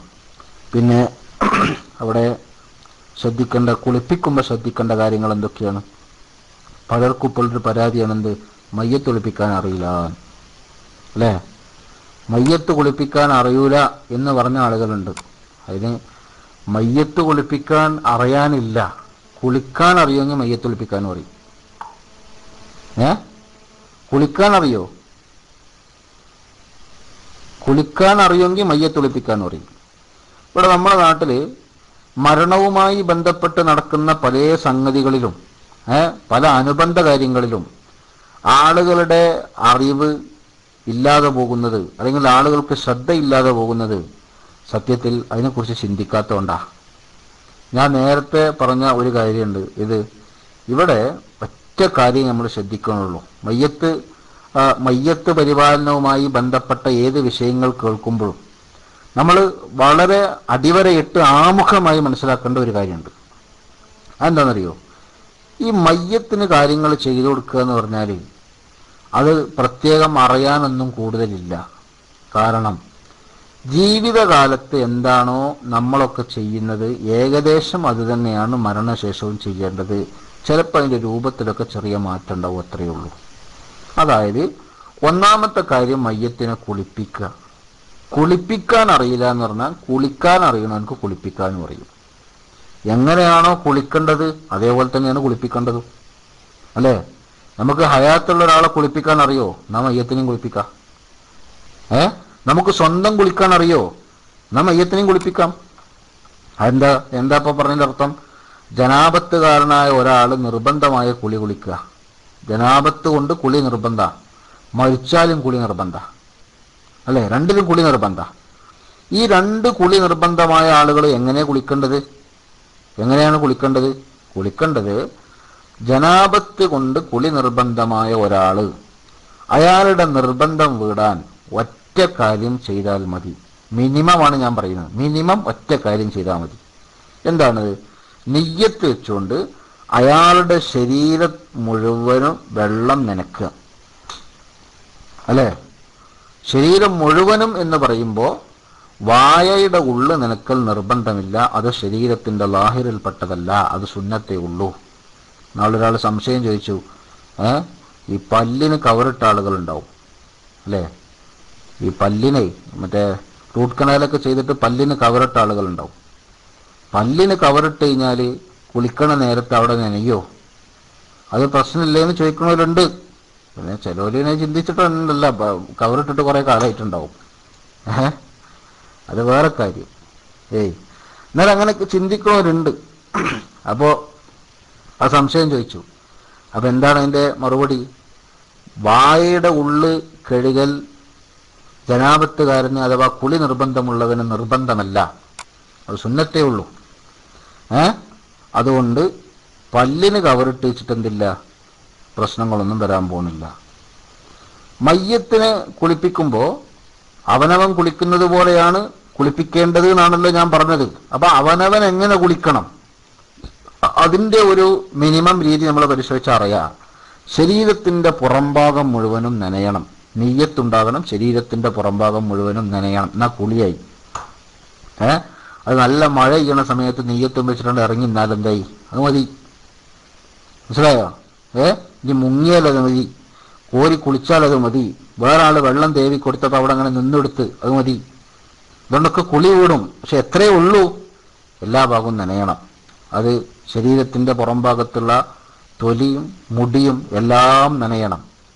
ചെറിയൊരു ഭാഗം പോലും നനയാതെ പോകാൻ പാടില്ല എന്നുള്ളത് കൊണ്ട് തന്നെ വളരെ ശ്രദ്ധിച്ച് മാത്രം കൈകാര്യം ചെയ്തില്ലെങ്കിൽ നനയാൻ സാധ്യത കുറഞ്ഞ ചില സ്ഥലങ്ങളൊക്കെ ഉണ്ട്. അത് ശ്രദ്ധിച്ച് കൈകാര്യം ചെയ്യണം.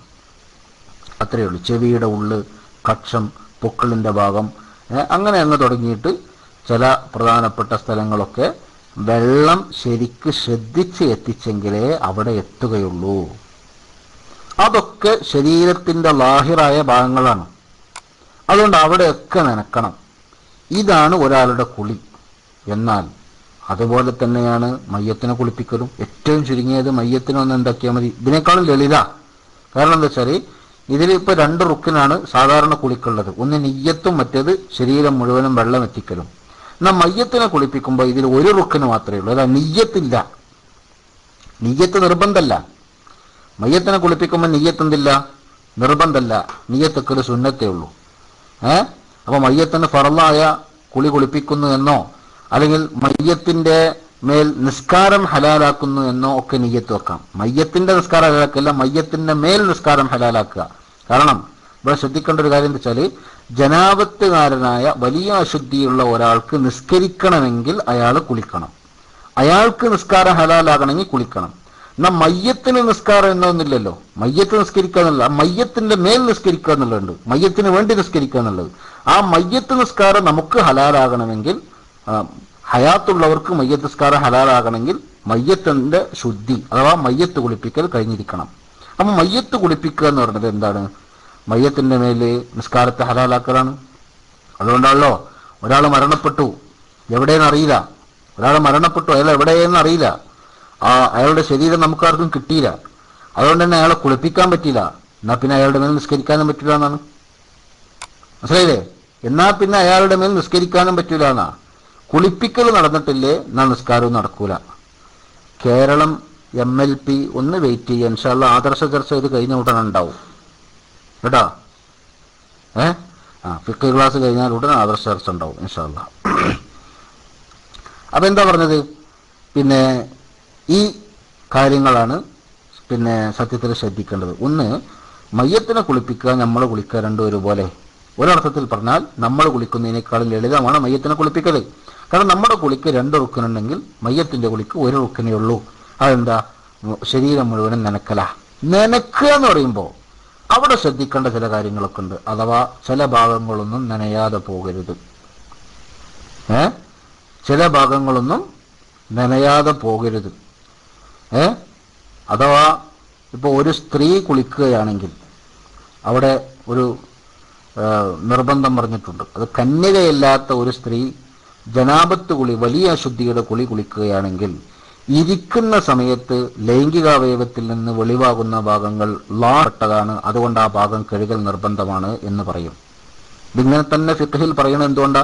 അത് ശ്രദ്ധിക്കാതെ പോകുന്നതുകൊണ്ടാണ്. ഇവിടെ ഒരു പെണ്ണ് മരണപ്പെട്ടാൽ ആ പെണ്ണിന്റെ മയ്യത്ത് കുളിപ്പിക്കുമ്പോഴും ഇത് ബാധകമാണ്. അതിലാണ് ഞാനിപ്പോൾ ഇത് പറഞ്ഞത്. അപ്പൊ ശരീരത്തിന്റെ ലാഹിറ് മുഴുവൻ എന്താക്കിയിരിക്കണം? നനഞ്ഞിരിക്കണം. അതാണ് ഇവിടുത്തെ നിർബന്ധം. അത് നനഞ്ഞാൽ നിർബന്ധമായ കുളി വീടി. ഇനി നമ്മൾ പഠിക്കേണ്ടത്, ഒരല്പം പഠിക്കാനുള്ളത്, ഈ മിനിമം കുളിയുടെ അപ്പുറത്ത് ഒരു പൂർണ്ണമായ കുളിയുണ്ട്. ഇതിനെക്കുറിച്ചാണ്. മയ്യത്ത് കുളിപ്പിക്കുമ്പോൾ ഒരു പൂർണ്ണമായ കുളി അതെങ്ങനെയാണ് എന്ന് പഠിക്കുക. അത് പഠിക്കുന്നതിന് മുമ്പ് ഒരു കാര്യം ഞാൻ പറയാം. ഞാൻ നേരത്തെ പറഞ്ഞല്ലോ, ജീവിച്ചിരിപ്പുള്ള ആളുകൾ എങ്ങനെയാണോ കുളിക്കൽ അങ്ങനെ തന്നെയാണ് മയ്യത്തിനെയും കുളിപ്പിക്കൽ എന്ന്. കാരണം എന്താണെന്ന് വെച്ചാൽ, നമ്മൾ ഈ മയ്യത്ത് പരിപാലനത്തിൻ്റെ മൊത്തം ചിത്രങ്ങൾ പരിശോധിച്ചാൽ കാണാം. മയ്യത്ത് പരിപാലനത്തിൻ്റെ മൊത്തം ചിത്രം പരിശോധിച്ചാൽ നമ്മൾ കാണുന്ന ഒരു കാഴ്ച എന്താ അറിയുങ്ങൾ? ഒരാൾ യാത്ര പോവുകയാണ്. മരണം എന്ന് പറഞ്ഞാൽ അതൊരു യാത്രയാണല്ലോ. മരണം എന്ന് പറഞ്ഞാൽ നശിക്കലോ ഇല്ലാതെയാകലോ തീരലോ ഒന്നുമല്ല. മരണം എന്ന് പറഞ്ഞാൽ അതൊരു യാത്രയാണ്. ആ യാത്ര ദുനിയാവിൽ നിന്ന് അവസാനമായി പോകല. അപ്പൊ എന്താ ചെയ്യേണ്ടത്? ജീവിതകാലത്ത് നമ്മളൊക്കെ യാത്ര പോകുമ്പോൾ എന്താ ചെയ്യൽ? അതന്നെ എവിടെയും ചെയ്യേണ്ടത്. യാത്ര പോകുമ്പോൾ സാധാരണഗതിയിൽ കുളിക്കും. കുളി വാജിബൊന്നല്ലെങ്കിലും മരിച്ചിട്ട് അവസാനത്തെ യാത്ര ആയതുകൊണ്ട് കുളി വാജിബ. കുളിക്കും. അതേപോലെ തന്നെ നല്ല ഡ്രസ്സൊക്കെ ധരിക്കും. ഇവിടെ ആയിരുന്നു ചെയ്യുന്ന നല്ല ഡ്രസ്സൊക്കെ ധരിക്കും. അതാണ് കഫൻ ചെയ്യുക എന്ന് പറഞ്ഞത്. പിന്നെ മൂന്നാമത്തെ ഒരു കാര്യം എന്താ? മയ്യത്തിന് വേണ്ടി നിസ്കരിക്കും. അതെന്താ? അവസാനത്തെ യാത്ര പോകുന്ന സമയത്ത് വാജിബായ ഒരു നിസ്കാരം. അതെന്താ? നിസ്കാരം എന്ന് പറഞ്ഞാൽ ആ യാത്ര പോകുന്ന ആൾക്ക് വേണ്ടി ദ്വാരക്കുക. അല്ലേ? യാത്ര പോകുന്ന ആൾക്ക് വേണ്ടി ദ്വാരക്കുക. അതാണ് അവിടെ സംഭവിക്കുന്നത്. അപ്പൊ കുളിക്കലും ഉണ്ട്, പിന്നെ അതേപോലെ തന്നെ ഉടുപ്പ് മാറ്റലുണ്ട്, ദ്വാരക്കലുണ്ട്. ഇത് മൂന്നും അവസാനത്തെ യാത്ര എന്ന നിലക്ക് മയ്യത്തിന് നമ്മൾ ചെയ്തു കൊടുക്കേണ്ട വാജിബായ സംഗതികളാണ്. ഇതൊക്കെ നമ്മുടെ ജീവിതകാലത്തുണ്ട്. നമ്മൾ യാത്ര പോകുമ്പോൾ കുളിക്കും, ഡ്രസ്സ് മാറും, അതേപോലെ തന്നെ എന്താക്കും, പോകുമ്പോൾ ഒരു ദുആ. അപ്പൊ ചിലത് ചോദിക്കുന്നുണ്ട് അതിന് തെളിവുണ്ടോന്ന്. ഇതൊക്കെ തന്നെ ഇപ്പൊ അതിന്റെ തെളിവ്. ഇതന്നെ അതിന് വലിയൊരു തെളിവാണ്. ഇത് മാത്രം തെളിവ് എന്നല്ല പറഞ്ഞത്, ഇതതിന് വലിയൊരു തെളിവാ. യാത്ര പോകുന്ന സമയത്ത് ദ്വാരന്നിട്ട് യാത്രയാക്കുക എന്നുള്ളത് മനസ്സിലായോ? ഒരു ദുനിയാവിൽ നിന്ന് അവസാനമായി യാത്ര പോകുന്ന ഒരാൾ വലിയൊരു ദ്വാരന്നിട്ട് യാത്രയാക്കൽ, അതാണ് മയ്യത്ത് നിസ്കാരം. അതേപോലെ തന്നെ പിന്നെ നിങ്ങൾ നോക്ക്, പോയ ആൾക്ക് അയാൾ എത്തിയ സ്ഥലത്ത് വിശ്രമിക്കുക, അയാളുടെ റൂമിൽ കിടക്കുക, അതാണ് ഖബറിലുള്ള കടത്തം. ഖബറിലുള്ള കടത്തം. അതുകൊണ്ടാണല്ലോ നിങ്ങൾ നോക്ക്, ഖബറിൽ കടത്തുമ്പോൾ എങ്ങനെ കടത്തൽ? ഇവിടെ പോണ സമയത്ത് മയ്യത്തിന്റെ ശരീരം മുഴുവനും മറക്കണ ഉടുപ്പ് ധരിച്ചിട്ടാ പോണത്. കിടക്കണ സമയത്ത് കുറച്ചു ഭാഗം പുറത്താക്കിയിട്ടാ കിടക്കണത്. നമ്മൾ സാധാരണ അങ്ങനെ തന്നെ ഉണ്ടാകല്. ഇത് പുറത്ത് യാത്ര ചെയ്യുന്ന സമയത്ത് ഉടുക്കുന്ന വസ്ത്രം മുഴുവനും കിടക്കണ സമയത്ത് ഉടുക്കൂല, അല്ലേ? ആ വസ്ത്രം മാറ്റി വെക്കും. ആ വസ്ത്രം മുഴുവനും കൊടുത്തിട്ടല്ല എന്താക്കല്, കിടക്കല്. ഇത് പറയുമ്പോഴാണ് മയ്യത്തുമായി ബന്ധപ്പെട്ട കുറേ നിയമങ്ങളുടെ പൊരുൾ നമുക്ക് ബോധ്യപ്പെടുക. ഞാൻ ചില ഉദാഹരണങ്ങൾ മാത്രം പറയാം. പരിപൂർണമായി മയ്യത്ത് കുളിപ്പിക്കൽ എങ്ങനെയാണ് എന്നാണ് ഇനി അടുത്ത നമ്മുടെ ചർച്ച. അതിന് ഇൻഷാല്ല ഇന്ന് സമയമില്ല, ഞാൻ അടുത്ത ക്ലാസ്സിൽ ഇൻഷാല്ല അതാണ് പറയാം. ഇവിടെ ഞാൻ അതിൻ്റെ ആമുഖമായ ഒരു കാര്യം പറയാണ്. ഈ മയ്യത്തുമായി ബന്ധപ്പെട്ട വിഷയങ്ങളൊക്കെ ചർച്ച ചെയ്യുമ്പോൾ നമ്മൾ അടിസ്ഥാനപരമായി ഒരു ഫൗണ്ടേഷനിൽ നിന്നുകൊണ്ട് കാര്യങ്ങളെ കാണണം. അതെന്താണ് ആ കാര്യം? മയ്യത്ത് ഒരു യാത്ര പോവുകയാണ്, ഇതാണ് അതിൻ്റെ അടിസ്ഥാനം. ഒരു യാത്ര പോവുകയാണ്. പക്ഷെ ഒരു വ്യത്യാസമുണ്ട്. ഹയാത്ത് കാലത്ത് നമ്മൾ പോയിരുന്ന യാത്രക്ക് നമുക്ക് സ്വയം ഒരുങ്ങാൻ കഴിയുമായിരുന്നു. ഇപ്പൊ മയ്യത്ത് ഹയാത്തില്ലാത്തത് കൊണ്ട് സ്വയം ഒരുങ്ങാൻ കഴിയില്ല. അതുകൊണ്ട് വേണ്ട കാര്യങ്ങളൊക്കെ നമ്മൾ ചെയ്തു കൊടുത്തോളണം. ഇത്രയേ ഉള്ളൂ. ഇതങ്ങ് മനസ്സിലാക്കി കഴിഞ്ഞാൽ കുറേ സഫാഹത്തുകൾ മാറും. എന്താ കുറേ സഫാഹത്ത്? ഒരു ഉദാഹരണം ഞാൻ പറഞ്ഞുതരാം. മയ്യത്ത് കുളിപ്പിക്കാൻ വേണ്ടി ഒരു റൂമിലേക്ക് കൊണ്ടുപോയി. ഇപ്പൊ കുളിപ്പിക്കുമ്പോൾ തന്നെ പറയെന്താ, മറയുള്ള സ്ഥലത്ത് വെച്ച് കുളിപ്പിക്കണം. മറയുള്ള സ്ഥലത്ത് വെച്ച് കുളിപ്പിക്കണം എന്നാ പറയാ. മറയുള്ള സ്ഥലത്ത് വെച്ച് കുളിപ്പിക്കാൻ കൊണ്ടുപോയാൽ ആ മറയുടെ അകത്തേക്ക് കടക്കാനുള്ള അനുമതി കുളിപ്പിക്കുന്നവനുണ്ട്, അവനെ സഹായിക്കുന്നവനുണ്ട്, മയ്യത്തിന്റെ ഉത്തരവാദിത്തപ്പെട്ട വലിയനുമുണ്ട്. നാലാമത്തെ ഒരാള് അതിന്റെ ഉള്ളിലേക്ക് കടക്കാൻ പാടില്ല. ഇവർക്കെന്നെ അനുമതി കിട്ടിയത് എന്തുകൊണ്ടാ? ഇവർക്കെന്നെ അനുമതി കിട്ടിയത് കുളിപ്പിക്കാൻ അവിടെ ആള് വാജിബായതുകൊണ്ടാ. കാരണം സ്വന്തം കുളിക്കാൻ വയ്യല്ലോ, അതുകൊണ്ടാ. പുറമെടുക്കാൻ വേണ്ടി ചിലപ്പോൾ നമ്മൾ കുളിമുറിക്ക് വേറൊരാളെ വിളിക്കലില്ലേ, അതേമാതിരി. അത് സ്വന്തം ചെയ്യാൻ പറ്റാത്തതുകൊണ്ട് എന്താക്കുക, വേറൊരാളെ കൊണ്ട് ചെയ്യിപ്പിക്കുക. മയ്യത്തിന്റെ കുളി പൂർണ്ണമായും തീരെ മയ്യത്തിന് സ്വന്തം ചെയ്യാൻ കഴിയാത്തത് കൊണ്ട് അതിന് വേറെ ആളെ വെച്ചു കൊടുക്കുകയാണ്. ഇത് മനസ്സിലാക്കുമ്പോൾ നമുക്ക് ഇവിടുന്ന് ഒരു മസാല വളരെ പെട്ടെന്ന് മനസ്സിലാവും. അതെന്താ?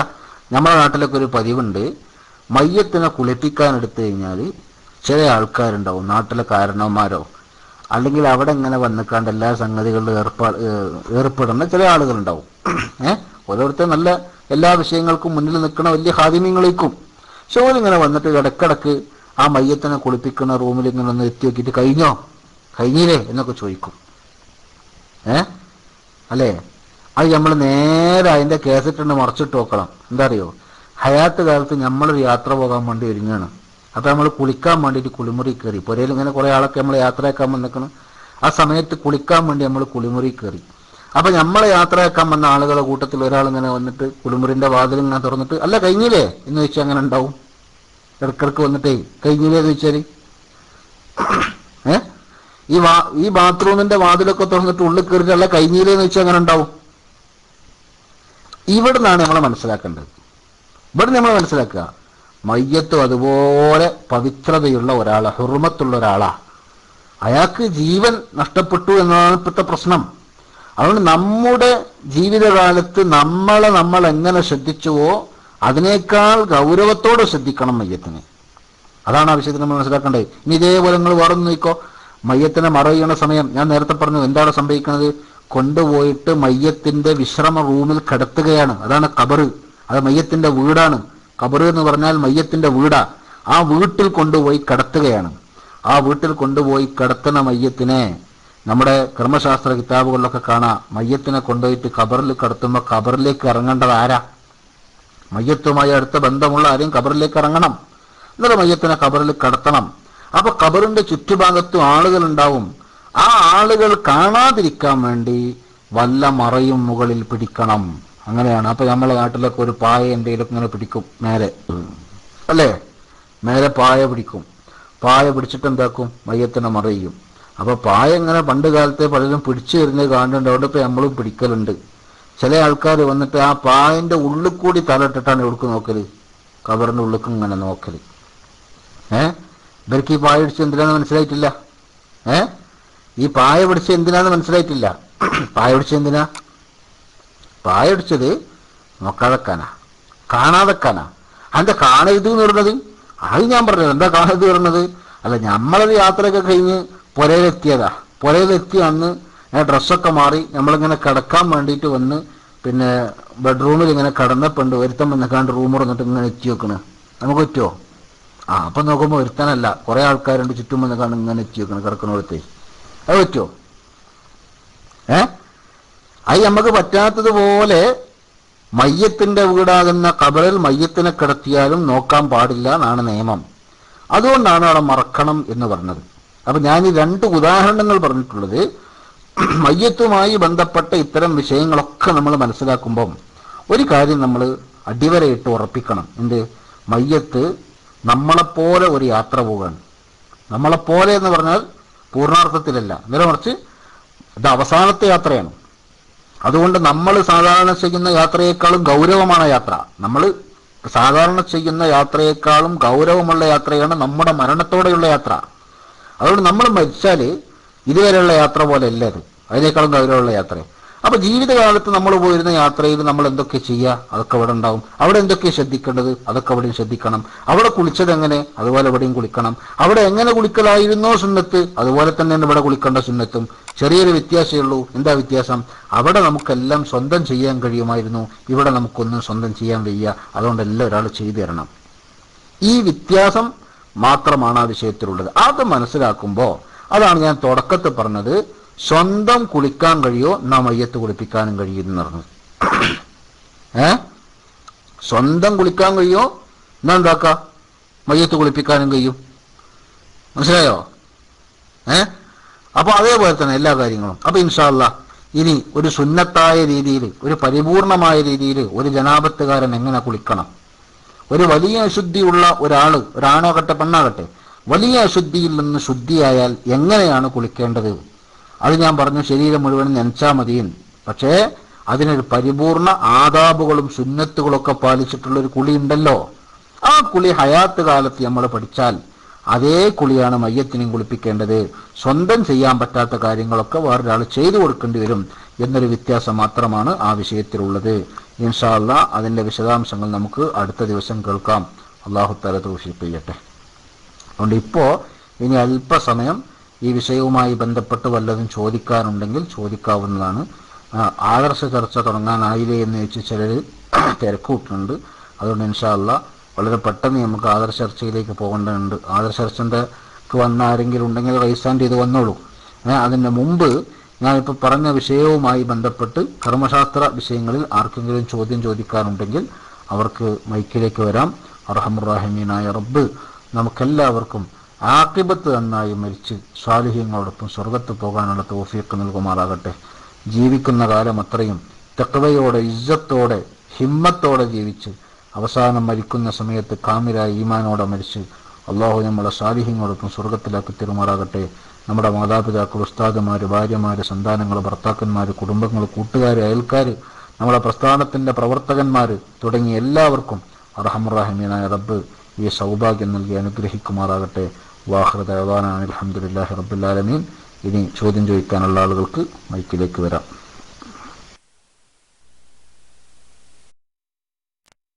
വലൈക്കും അസ്സലാം വറഹ്മത്തുള്ളാഹി തആല വബറകാതുഹു. ജസാക്കുമുല്ലാഹു ഖൈറൽ ജസായ ഉസ്താദ്. ഉസ്താദ്, ഇവിടെ ഒരു ചോദ്യം വന്നത് കുളിപ്പിക്കുന്നതിനെ കുറിച്ചുള്ളതാണ്. ചില ആൾക്കാർ വസിയത്ത് ചെയ്ത് വെക്കാറുണ്ടല്ലോ, എൻ്റെ മയ്യത്ത് ഇന്ന ആൾ കുളിപ്പിക്കണമെന്ന്. അത് ചെയ്യാൻ പറ്റുമോ? അത് ചെയ്യാൻ പറ്റിയില്ലെങ്കിൽ, എന്താ ചോദ്യം അയച്ച ആൾക്കാർ ഒന്ന് വിശദമാക്കി തന്നെ. അത് ചെയ്യാൻ പറ്റിയില്ലെങ്കിലൊന്നും, അങ്ങനെ ആണ് ഇവിടെ എഴുതി കണ്ടത്. ചില ആൾക്കാർ വസിയത്ത് ചെയ്തു വെക്കാറുണ്ടല്ലോ, എൻ്റെ മയ്യത്ത് ഇന്ന ആൾ കുളിപ്പിക്കണമെന്ന്. അത് ചെയ്യാൻ പറ്റിയില്ലെങ്കിൽ എന്നാണ് ചോദിച്ചത്.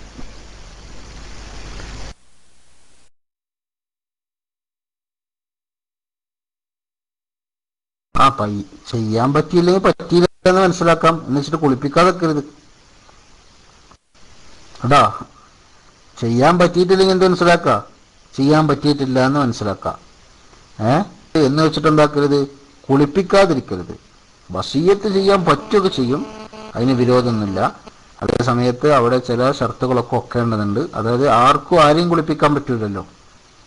അതേ സ്ഥാനത്ത് പുരുഷന്മാർക്ക് ഏത് പുരുഷന്മാരെയും കുളിപ്പിക്കാം, സ്ത്രീകൾക്ക് ഏത് സ്ത്രീകളെയും കുളിപ്പിക്കാം. അത് അനുവദിക്കപ്പെട്ട സംഗതികളാണ്. അപ്പോൾ ആ പരിധിയിൽ ഒതുങ്ങി നിന്നുകൊണ്ടുള്ള വസിയ്യത്ത് പറ്റായെന്നില്ല, അത് പാലിക്കപ്പെടുന്നതിനും വിരോധമില്ല. അതേസമയത്ത് വസിയ്യത്ത് ചെയ്ത രീതിയിൽ കുളിപ്പിക്കാൻ സാധിച്ചിട്ടില്ലെങ്കിൽ അത് സാധിച്ചിട്ടില്ല എന്ന് മനസ്സിലാക്കാം എന്നല്ലാതെ പിന്നെ അതിൻ്റെ പേരിൽ ആ വസിയ്യത്ത് ചെയ്യപ്പെട്ട ആളില്ല എന്നുള്ളതിൻ്റെ പേരിൽ കുളിപ്പിക്കൽ ഒഴിവാക്കാൻ പറ്റില്ലല്ലോ. Okay, mic free.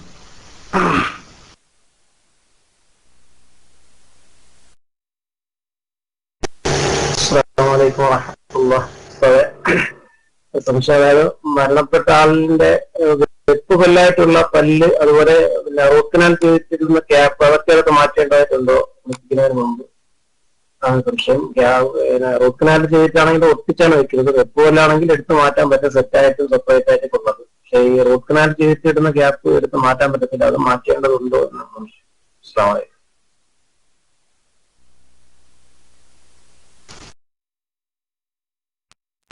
ഞാൻ നേരത്തെ പറഞ്ഞിരുന്നു വായയുടെ ഉള്ളു കഴുകൽ വാജിബില്ല എന്ന്, അല്ലേ? വായയുടെ ഉള്ളു കഴുകൽ എന്തില്ല, വാജിബില്ല. നമ്മളും കുളിക്കുമ്പോൾ അങ്ങനെ തന്നെ. മിസ്വാക്ക് ചെയ്യൽ ശക്തമായ സുന്നത്ത, അതുപോലെ മയ്യത്തിന് മിസ്വാക്ക് ചെയ്ത് കൊടുക്കൽ ശക്തിയായ സുന്നത്ത. നമ്മൾ കുളിപ്പിക്കണതേ മാതിരി തന്നെ. വായയുടെ ഉള്ളു കഴുകൽ എന്തല്ല, വാജിബല്ല. അതുകൊണ്ട് തന്നെ അവിടെ ഈ റൂട്ട് കനാൽ ചെയ്തിട്ട കവർ എടുത്തു കളയണം എന്ന് നിർബന്ധമൊന്നുമില്ല.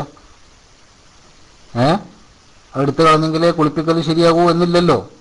അതുകൊണ്ട് അത് എടുത്തു കളയണം എന്ന് നിർബന്ധമൊന്നുമില്ല. അതേ സമയത്ത് കഴുകൽ നിർബന്ധമായ ഭാഗത്ത് അങ്ങനെ വല്ല മറകളും ഉണ്ടെങ്കിൽ അത് എടുത്തു കളയുന്നതിന് തടസ്സമില്ല, അതുകൊണ്ട് ബുദ്ധിമുട്ടും ഇല്ലെങ്കിൽ അത് എടുത്തു കളയേണ്ടതും, അത് എടുത്തു കളയാൻ പറ്റാത്ത വിധമാണെങ്കിൽ അതിനു വേണ്ടി തയമ്മം ചെയ്യേണ്ടതുമാകുന്നു. Okay, mic free.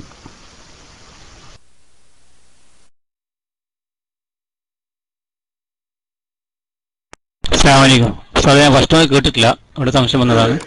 പിന്നെ നമ്മളിപ്പോൾ മുടി കറുപ്പിക്കാൻ പാടില്ല എന്നറിയാം, പക്ഷേ ആ മുടി കറുപ്പിച്ച മനുഷ്യൻ മരിച്ചുപോയി മരണപ്പെട്ട ശേഷം ആ മയ്യത്തിന്റെ കുളിക്ക് കുളിപ്പിക്കുന്ന തടസ്സമുണ്ടോ, കുളി ചെയ്യാതിരിക്കുകയോ അങ്ങനെ വല്ലതുണ്ടോ ഒന്ന് വിവരിച്ചു തന്നാൽ നല്ല. അസ്സലാമു അലൈക്കും.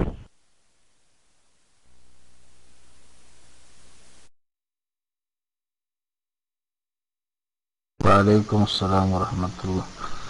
ഇനിയിപ്പോൾ ഈ മുടി കറുപ്പിച്ചതുകൊണ്ട് കുളി സഹിയാകാതെ വെക്കുക എന്നുള്ളതൊന്നുമില്ലല്ലോ.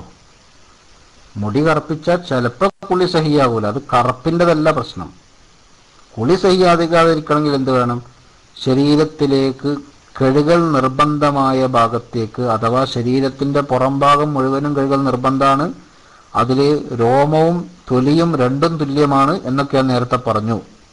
അപ്പം ആ നിലക്ക് ശരീരത്തിലേക്ക് വെള്ളം ചേരുന്നതിന് തടസ്സം നിൽക്കുന്ന എന്ത് സാധനമുണ്ടെങ്കിലും കുളിയോ വുളുവോ ഒന്നും ശരിയാവില്ല.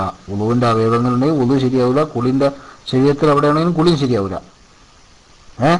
അപ്പോൾ മുടി ഒരാൾ കറുപ്പിച്ചു, കറുപ്പിച്ചത് എന്തുകൊണ്ടാണ്, പെയിൻ്റ് അടിച്ചിട്ടാ, കറുത്ത പെയിൻ്റ് അടിച്ച മുടിക്ക്. അപ്പോൾ അവിടേക്ക് വെള്ളം ചേരൂല, ഉറപ്പാ. പെയിൻ്റ് അടിച്ചാൽ പിന്നെ അവർക്ക് വെള്ളം ചേരുമല്ലോ. എന്നാൽ പിന്നെ അയാളുടെ ഹയാത്ത് കാലത്തുള്ള കുളി ശരിയാവൂല, മരിച്ചതിന് ശേഷമുള്ള കുളി എന്താവൂല, ശരിയാവൂല. അങ്ങനെ ശരിയാകാതെ വന്നാൽ ആ ഭാഗത്തിന് വേണ്ടി തയമ്മം ചെയ്യൽ വാജിബാകും. അതാണ് ശ്രദ്ധിക്കേണ്ടത്. മനസ്സിലായില്ലേ? പെയിൻ്റ് അടിക്കുകയെന്ന് ഞാൻ പറഞ്ഞു എന്നേ ഉള്ളൂ. ചിലപ്പോൾ മെയിലാഞ്ചിയിലൊക്കെ ചില കോട്ടിംഗ് സ്വഭാവമുള്ള മെയിലാഞ്ചിയൊക്കെ ഇന്ന് മാർക്കറ്റ് കിട്ടാറുണ്ട്. അത് നഖത്തിലും കയ്യിലൊക്കെ ഇടുന്ന ആളുകളുണ്ട്. അവരുടെ വുളു ശരിയാകൂല, കുളി ശരിയാകൂല. കൂട്ടത്തിൽ വളരെ ശ്രദ്ധിക്കേണ്ട ഒരു മസല ചില സഹോദരിമാർക്കൊക്കെ ഉപകാരപ്പെടും എന്ന നിലക്ക് ഞാൻ പറയുന്നു.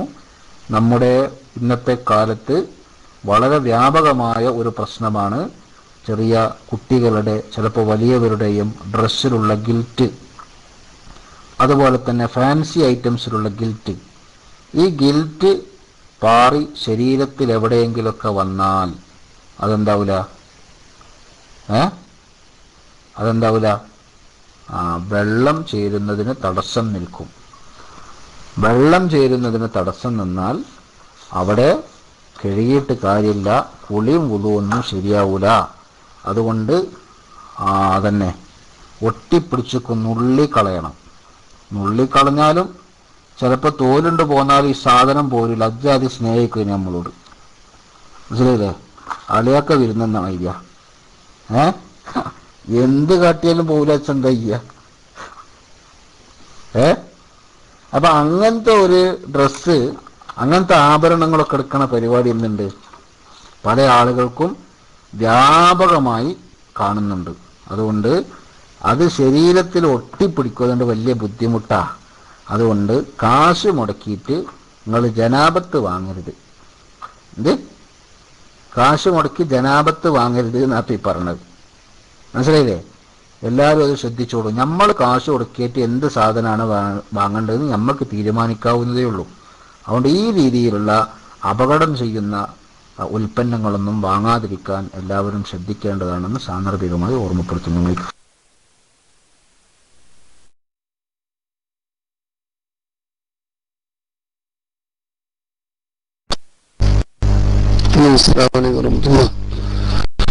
ചോദ്യകർത്താക്കന്മാരൊന്നുമില്ല ഉസ്താദെ. ദുആയില് അത് നമ്മുടെ ഷരീഫ് കാട്ടാച്ചിറ എന്ന് പറയുന്ന സുഹൃത്ത് 12 വയസ്സുള്ള ഒരു കുട്ടിക്ക് വിറയൽ അനുഭവപ്പെട്ട് ഹോസ്പിറ്റലാണ്, വളരെ ബുദ്ധിമുട്ടാന്ന് പറഞ്ഞിട്ടുണ്ട്.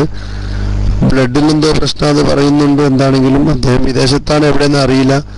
സലാത്ത് കുറേ ഉണ്ട്, ഇൻഷാ അല്ലാഹ് നാളെ ഉൾപ്പെടുത്തും. ഉസ്താദെ സംശയം ഏതായാലും വന്ന സ്ഥിതിക്ക് പിന്നെ കേൾക്കുന്നുണ്ടാകും സുഹൃത്തുക്കളെ, ജലദോഷം പ്രശ്നമായിട്ട് കുറച്ച് ബുദ്ധിമുട്ടുണ്ട്. കേൾക്കുന്നുണ്ടോ സുഹൃത്തുക്കളെ? ഉണ്ടല്ലോ. ഓക്കെ. ഉസ്താദിനോട് ചോദിക്കുകയാണ്, പിന്നെ ഈ മറന്ന മൗത്തിന്റെ ദണ്ണെന്ന് പറഞ്ഞിട്ട് ഇങ്ങനെ പൊതുവെ ചില ആളുകൾ പറയും ഒക്കെ ഏകദേശം ആയിട്ടുണ്ട്, എല്ലാവരും കാണാൻ വന്നോളെന്ന് പറയും. പിന്നെ ആ ആൾ ഒരുപാട് ദിവസം മുന്നോട്ട് പോകും, ഒരേ കിടത്തം കിടന്നിട്ട് നമ്മൾ കരുതും അത് മരിച്ചു എന്ന് കരുതും. അപ്പൊ ഈ മറന്ന മൗത്ത് പറഞ്ഞാൽ എത്ര സമയം ഉണ്ടാകുക? അതിന് മഹാന്മാരെങ്ങനെയെങ്കിലും വിശദീകരിച്ചിട്ടുണ്ടോ? അതല്ല അത് ഇത്ര ദിവസമോ, അതല്ല അതിനെങ്ങനെയെങ്കിലും, അതല്ല ഈ റൂഹ് പിടിക്കുന്ന സമയം മുതൽ മൗത്തിന്റെ ദണ്ണം തുടങ്ങിയിട്ടുണ്ടെന്ന് പറയും ചില ആളുകൾ. അങ്ങനെ പ്രയോഗമുണ്ട്. ഈ മൗത്തിന്റെ എണ്ണം തുടങ്ങി എന്ന് പറഞ്ഞാൽ പിന്നെ ഇപ്പൊ ഒരുപാട് സമയം നിൽക്കും. അങ്ങനെ പറഞ്ഞ് ഇന്ന് പറഞ്ഞാലും ചിലപ്പോൾ നാളെ മറ്റന്നാളും ഇന്നൊന്നും ആള് മരിച്ചില്ലാന്ന് വരും. ഈ അവാമുന്നാസിന്റെ പ്രയോഗമാണെങ്കിലും പൊതുവെ അങ്ങനെ ഒരു ധാരണ ജനങ്ങൾക്കിടയിലുണ്ട്. ഈ ദണ്ണം പിന്നെ റൂഹിനെ പിടിക്കാന്നുള്ള ഒരുപാട് സമയം നീണ്ടു നിൽക്കുന്നുള്ള ഒരു ഇതൊക്കെ അവിടെ നിന്ന് ഉസ്താദ് വിശദീകരിച്ചു കഴിഞ്ഞ റായത്തായിരുന്നു. മൈക്കോട്ട് ഉസ്താദെ.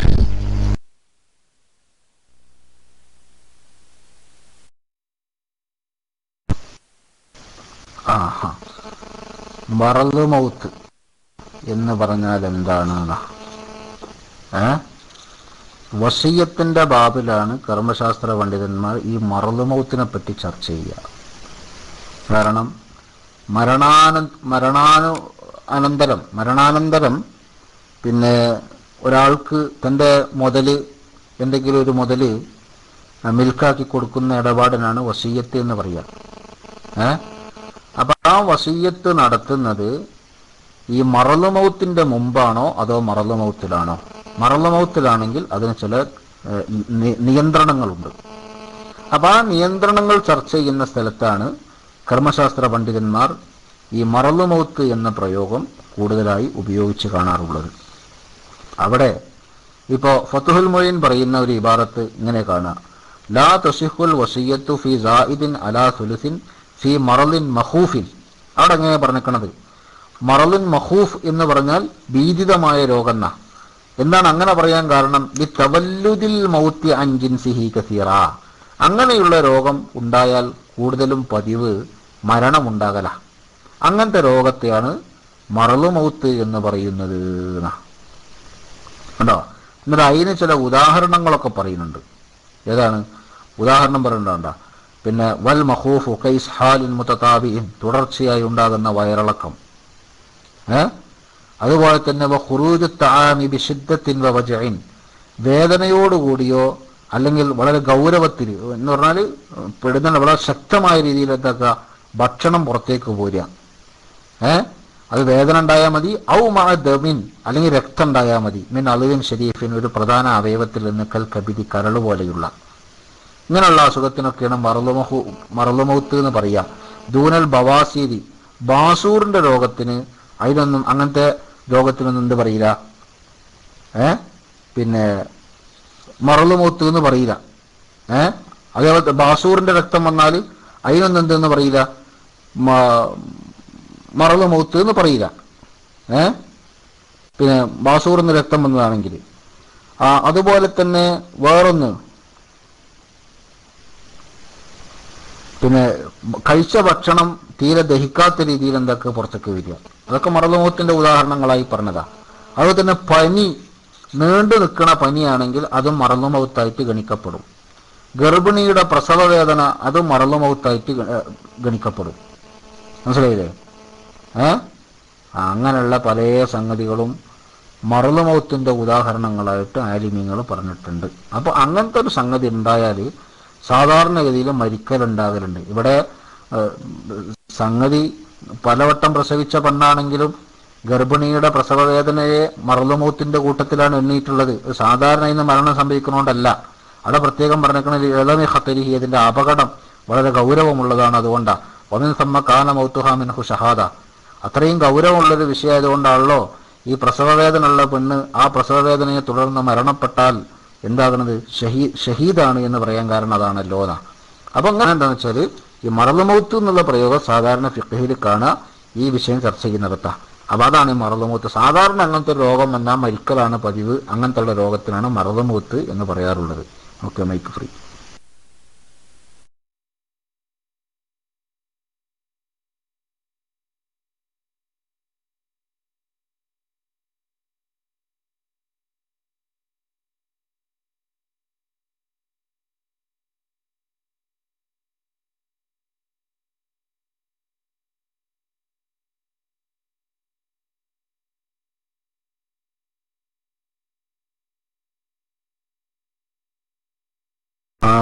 കാലൊക്കെ പൊഴുത്തിട്ടില്ലല്ലോ. കേട്ടോ? ഓക്കെ. ഇവിടെ നമ്മുടെ എം സമദ് വേങ്ങര എന്ന ഐഡിയിൽ നിന്ന് അദ്ദേഹത്തിന്റെ വലിയുമ്മ ഇന്ന് വൈകുന്നേരം മരണപ്പെട്ടു. നാളെ രാവിലെ 9 മണിക്ക് ഖബറടക്കമാണ്. ദുആ ചെനക്കൽ കുട്ടി എന്നവർ എന്നൊക്കെ അറിയിക്കുന്നുണ്ട്. അല്ലാഹു സുബ്ഹാനഹു വ തആല ആ ഉമ്മക്ക് മഗ്ഫിറത്ത് നൽകട്ടെ. അവരുടെ എന്ത് തെറ്റുകുറ്റങ്ങളുണ്ടെങ്കിലും എല്ലാം അല്ലാഹു തആല പുറത്തു കൊടുക്കട്ടെ. അവർക്ക് അല്ലാഹു പൂർണ്ണമായ മഗ്ഫിറത്തും റഹ്മത്തും നൽകി അനുഗ്രഹിക്കട്ടെ. റഹ്മുർ-റഹീമീനായ റബ്ബ് അവരുടെ ഖബർ സന്തോഷത്തിലാക്കി കൊടുക്കട്ടെ. അവരെയും നമ്മെയും എല്ലാ ശിക്ഷകളിൽ നിന്നും രക്ഷപ്പെടുത്തി അല്ലാഹു സുബ്ഹാനഹു വ തആല അവന്റെ ജന്നാത്തുൽ ഫിർദൗസിൽ സാലിഹീങ്ങളോടൊപ്പം ഒരുമിച്ച് കൂട്ടുമാറാകട്ടെ. അൽഹംദുലില്ലാഹി റബ്ബിൽ ആലമീൻ. അടുത്ത ചോദ്യം ചോദിച്ചോളൂ.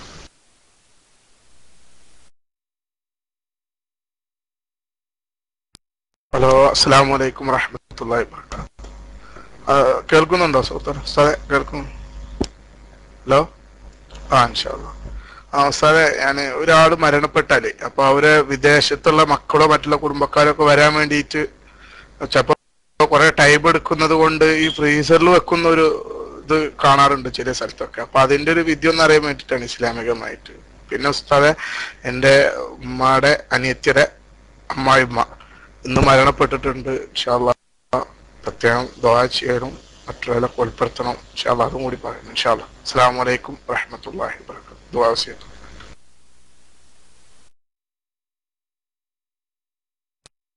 വഅലൈക്കും അസ്സലാം വറഹ്മത്തുള്ളാഹി. മരണപ്പെട്ടവർക്ക് അല്ലാഹു തആല മഗ്ഫിറത്തും റഹ്മത്തും നൽകട്ടെ. അവരെയും നമ്മെയും എല്ലാ ശിക്ഷയിൽ നിന്നും രക്ഷപ്പെടുത്തി അവന്റെ ജന്നാത്തുൽ ഫിർദൗസിൽ അല്ലാഹു ഒരുമിച്ച് കൂട്ടിത്തരട്ടെ. ആമീൻ യാ റബ്ബൽ ആലമീൻ. ഏതായാലും മരണപ്പെട്ട ആൾക്ക് വിദേശത്തുനിന്നൊക്കെ ആരെങ്കിലുമൊക്കെ വരാനുള്ളത് കൊണ്ട് ഫ്രീസറിൽ വെക്കുന്നതിൻ്റെ വിധി എന്താണ് എന്നാണ് ചോദിച്ചിട്ടുള്ളത്. ഈ വിഷയത്തിൽ ഞാൻ നേരത്തെ പറഞ്ഞതിൽ നിന്ന് കാര്യങ്ങൾ ഗ്രഹിക്കാവുന്നതേ ഉള്ളൂ. ഒന്ന്, മരിച്ചാൽ പിന്നെ പെട്ടെന്ന് മറവ് ചെയ്യുക എന്നതാണ് സുന്നത്ത്. അത് സുന്നത്താ, പെട്ടെന്ന് മറയ്യണം. അതിന് മുമ്പുള്ള കാര്യങ്ങളൊക്കെ വേഗം ചെയ്ത് വേഗം മറയ്യുക. അതേ സമയത്ത് മയ്യത്തിൻ്റെ ശരീരം ജീർണിക്കുക, അങ്ങനെയുള്ള പ്രശ്നങ്ങളൊക്കെ ഉണ്ടാകും എന്ന് പേടിച്ചാൽ പെട്ടെന്ന് മറവ് ചെയ്യൽ സുന്നത്തല്ല, വാജിബാണ്. പിന്നെ താമസിപ്പിക്കാൻ പാടില്ല. അപ്പോൾ ഇവിടെ ഫ്രീസറിലൊക്കെ ഉപയോഗിച്ച് വെക്കുന്നത് എന്തായാലും നല്ല കാര്യമല്ല എന്ന് മനസ്സിലായി. വേഗം മറവ് ചെയ്യാൻ പറ്റുമെങ്കിൽ അതിനാണ് നമ്മളൊക്കെ പ്രോത്സാഹിപ്പിക്കേണ്ടത്. മനസ്സിലായില്ലേ? മരിച്ച ആളെ എന്തെങ്കിലുമൊക്കെ ചെറിയ ചെറിയ കാര്യങ്ങൾ പറഞ്ഞിട്ട് എന്താക്കും, ചിലപ്പോൾ കുറേ നേരം ഇങ്ങനെ കാത്തിക്കും. ജീവിതകാലത്ത് പിന്നെ വരാനും കാണാനൊന്നും പൂതിയില്ലാത്ത ആൾക്കാർ കഴിഞ്ഞ ഇങ്ങനെ മരിച്ച പോലെ കാത്തിക്കണം. ഓൻ വരുന്നതിന് മുമ്പ് മറയില്ല എന്തൊക്കെയോ പ്രശ്നങ്ങൾ ആയിക്കോട്ടെ. ഹയാത്തിൽ ഇത്ര കാലം കിടന്നിട്ടോ വന്നു നോക്കിയിട്ടുണ്ടാവില്ല.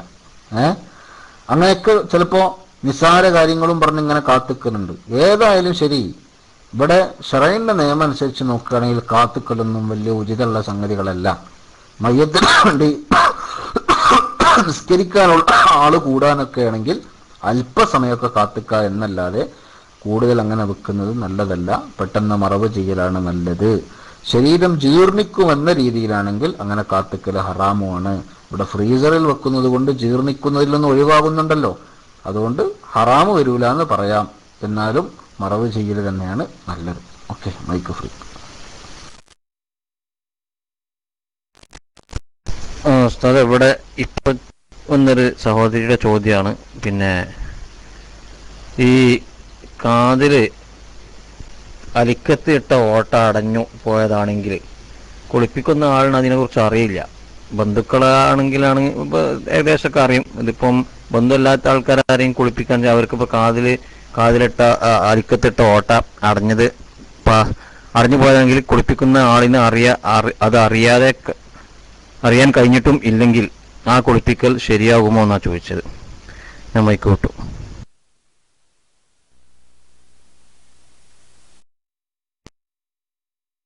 പഠിച്ചോനെ, കമ്മലൊന്നുമില്ലായിട്ട് ഈ കത്തിയൊക്കെ കാതുകൊടത് അരിക്കത്തിയോ എന്താ ഈ സീരിയസ് ആണ്, എനിക്കറിയില്ല.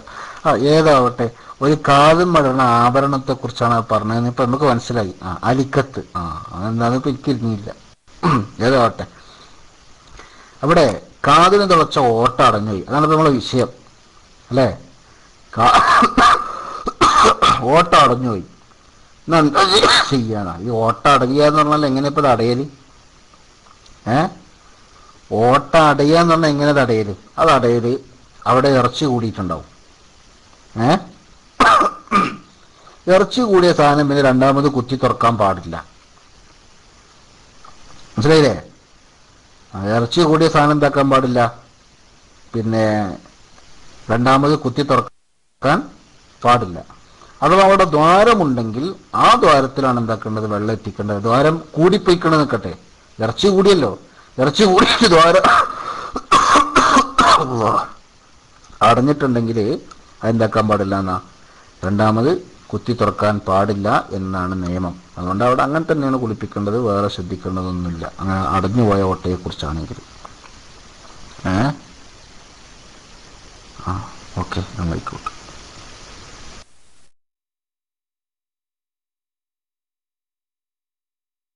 ഹലോ, അസ്സലാമു അലൈക്കും വറഹ്മത്തുള്ളാഹി. സാറേ, പിന്നെ ഒരു സംശയം. മരിച്ചു കഴിഞ്ഞ് ഉടൻ തന്നെ കുളിപ്പിച്ച് കഫൻ ചെയ്തിട്ട് പിന്നെ ഒരുപാട് സമയം വെക്കാൻ പറ്റുമോ? എങ്ങനെയെന്ന് വെച്ചാല്, പിന്നെ ഒരാൾ കുളിപ്പിച്ച് പിന്നെ ഉദാഹരണത്തിന് വരെ ഒരു മകൻ വരുന്നുണ്ടെന്ന് പറഞ്ഞ് മകൻ എത്തുന്ന മുമ്പ് ആ റിപ്പോർട്ട് കിട്ടുന്നതിന് മുമ്പ് കുളിപ്പിച്ച് കഫൻ ചെയ്തിരുന്നു. അപ്പൊ കഫൻ ചെയ്തതിനു ശേഷം ഒരു 3-4 മണിക്കൂർ വെക്കുന്നത്, അങ്ങനെ വെക്കുന്നതിന് തെറ്റുണ്ടോ? അതിന്റെ വിധി എന്താണ്? കഫൻ ചെയ്തതിനു ശേഷം വേണ്ട തന്നെ കൊണ്ടുപോയി മറവ് ചെയ്യണോ, അല്ലോ അതിന് കഫൻ ചെയ്ത് കുറെ സമയം വെക്കാൻ പറ്റുമോ? അസ്സലാമു അലൈക്കും.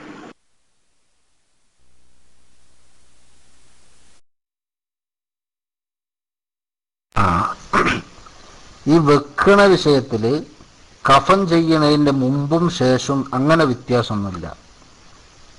ചില ആൾക്കാർക്ക് അങ്ങനെ ഒരു ധാരണയുണ്ട്, കുളിപ്പിച്ച് കഫൻ ചെയ്താൽ പിന്നെ വേഗം എടുക്കണമെന്നും അല്ലെങ്കിൽ പിന്നെ കുറച്ചു നേരമൊക്കെ വെക്കണതിന് കുഴപ്പമില്ലാന്നും. അങ്ങനല്ല, മരിച്ചാൽ പിന്നെ വേഗം ചെയ്യേണ്ട കാര്യങ്ങളാണ് ഇതെല്ലാം. അങ്ങനെയാണ് അതിൻ്റെ സുന്നത്ത്. അപ്പോൾ കുളിപ്പിച്ച് കഫൻ ചെയ്ത് അതുകൊണ്ട് ഇനി വേഗം മറയാൻ കൊണ്ടുപോകണം അങ്ങനത്തെ കണക്കൊന്നുമില്ല കേട്ടോ. പിന്നെ വേറെ ഒന്ന് ശ്രദ്ധിക്കേണ്ടതെന്ന് വെച്ചാൽ, പിന്നെ കുളിപ്പിക്കുന്നതിൻ്റെ മുമ്പ് മയ്യത്തിൻ്റെ ശരീരത്തിൽ നിന്ന് അങ്ങനെ വല്ല നജസൊക്കെ വന്നാൽ അത് നീക്കേണ്ടി വരും. മറ ചെയ്യണതിൻ്റെ മുമ്പാണെങ്കിലും നീക്കണം. അവിടെ ഫുഖഹാവിന് രണ്ട് അഭിപ്രായമുണ്ടെങ്കിലും അങ്ങനെ നീക്കണം എന്നാണ് പലരും പറഞ്ഞിട്ടുള്ളത്. അപ്പോൾ അതുകൊണ്ട് തന്നെ ഇത് ഇങ്ങനെ കൂടുതൽ സമയം വെച്ചിട്ട് പിന്നെ അങ്ങനെ വല്ലതും സംഭവിച്ചാൽ എന്നാക്കേണ്ടി വരും, മാറ്റേണ്ടി വരും, നേഴ്സ് കഴിവൊക്കെ വേണ്ടി വരും. അല്ലാതെ എന്തില്ല, അതേ സമയത്ത് ഒന്നും കുളിയൊന്നും ഉണ്ടാക്കേണ്ടതില്ല, മടക്കേണ്ടതില്ല. ഇതൊക്കെ ചെയ്യേണ്ടി വരും, നേഴ്സ് കഴുകി കളയേണ്ടി വരും. അപ്പം അങ്ങനെയുള്ള വല്ല പ്രശ്നങ്ങളും ഉണ്ടാകാൻ സാധ്യത ഉണ്ടാകുമ്പോഴാണ് ഇതിൻ്റെ അപകടം ഉണ്ടാകുന്നത്. അല്ലാതെ മയ്യത്തിനെ മറവ് ചെയ്യാൻ താമസിപ്പിക്കുക എന്ന വിഷയത്തിൽ നേരത്തെ കുളിപ്പിച്ചു വെക്കുന്നതും കുളിപ്പിക്കാതെ കാത്തിരിക്കുന്നതും രണ്ടും ഒരുപോലെ തന്നെയാണ്. Okay, mic free.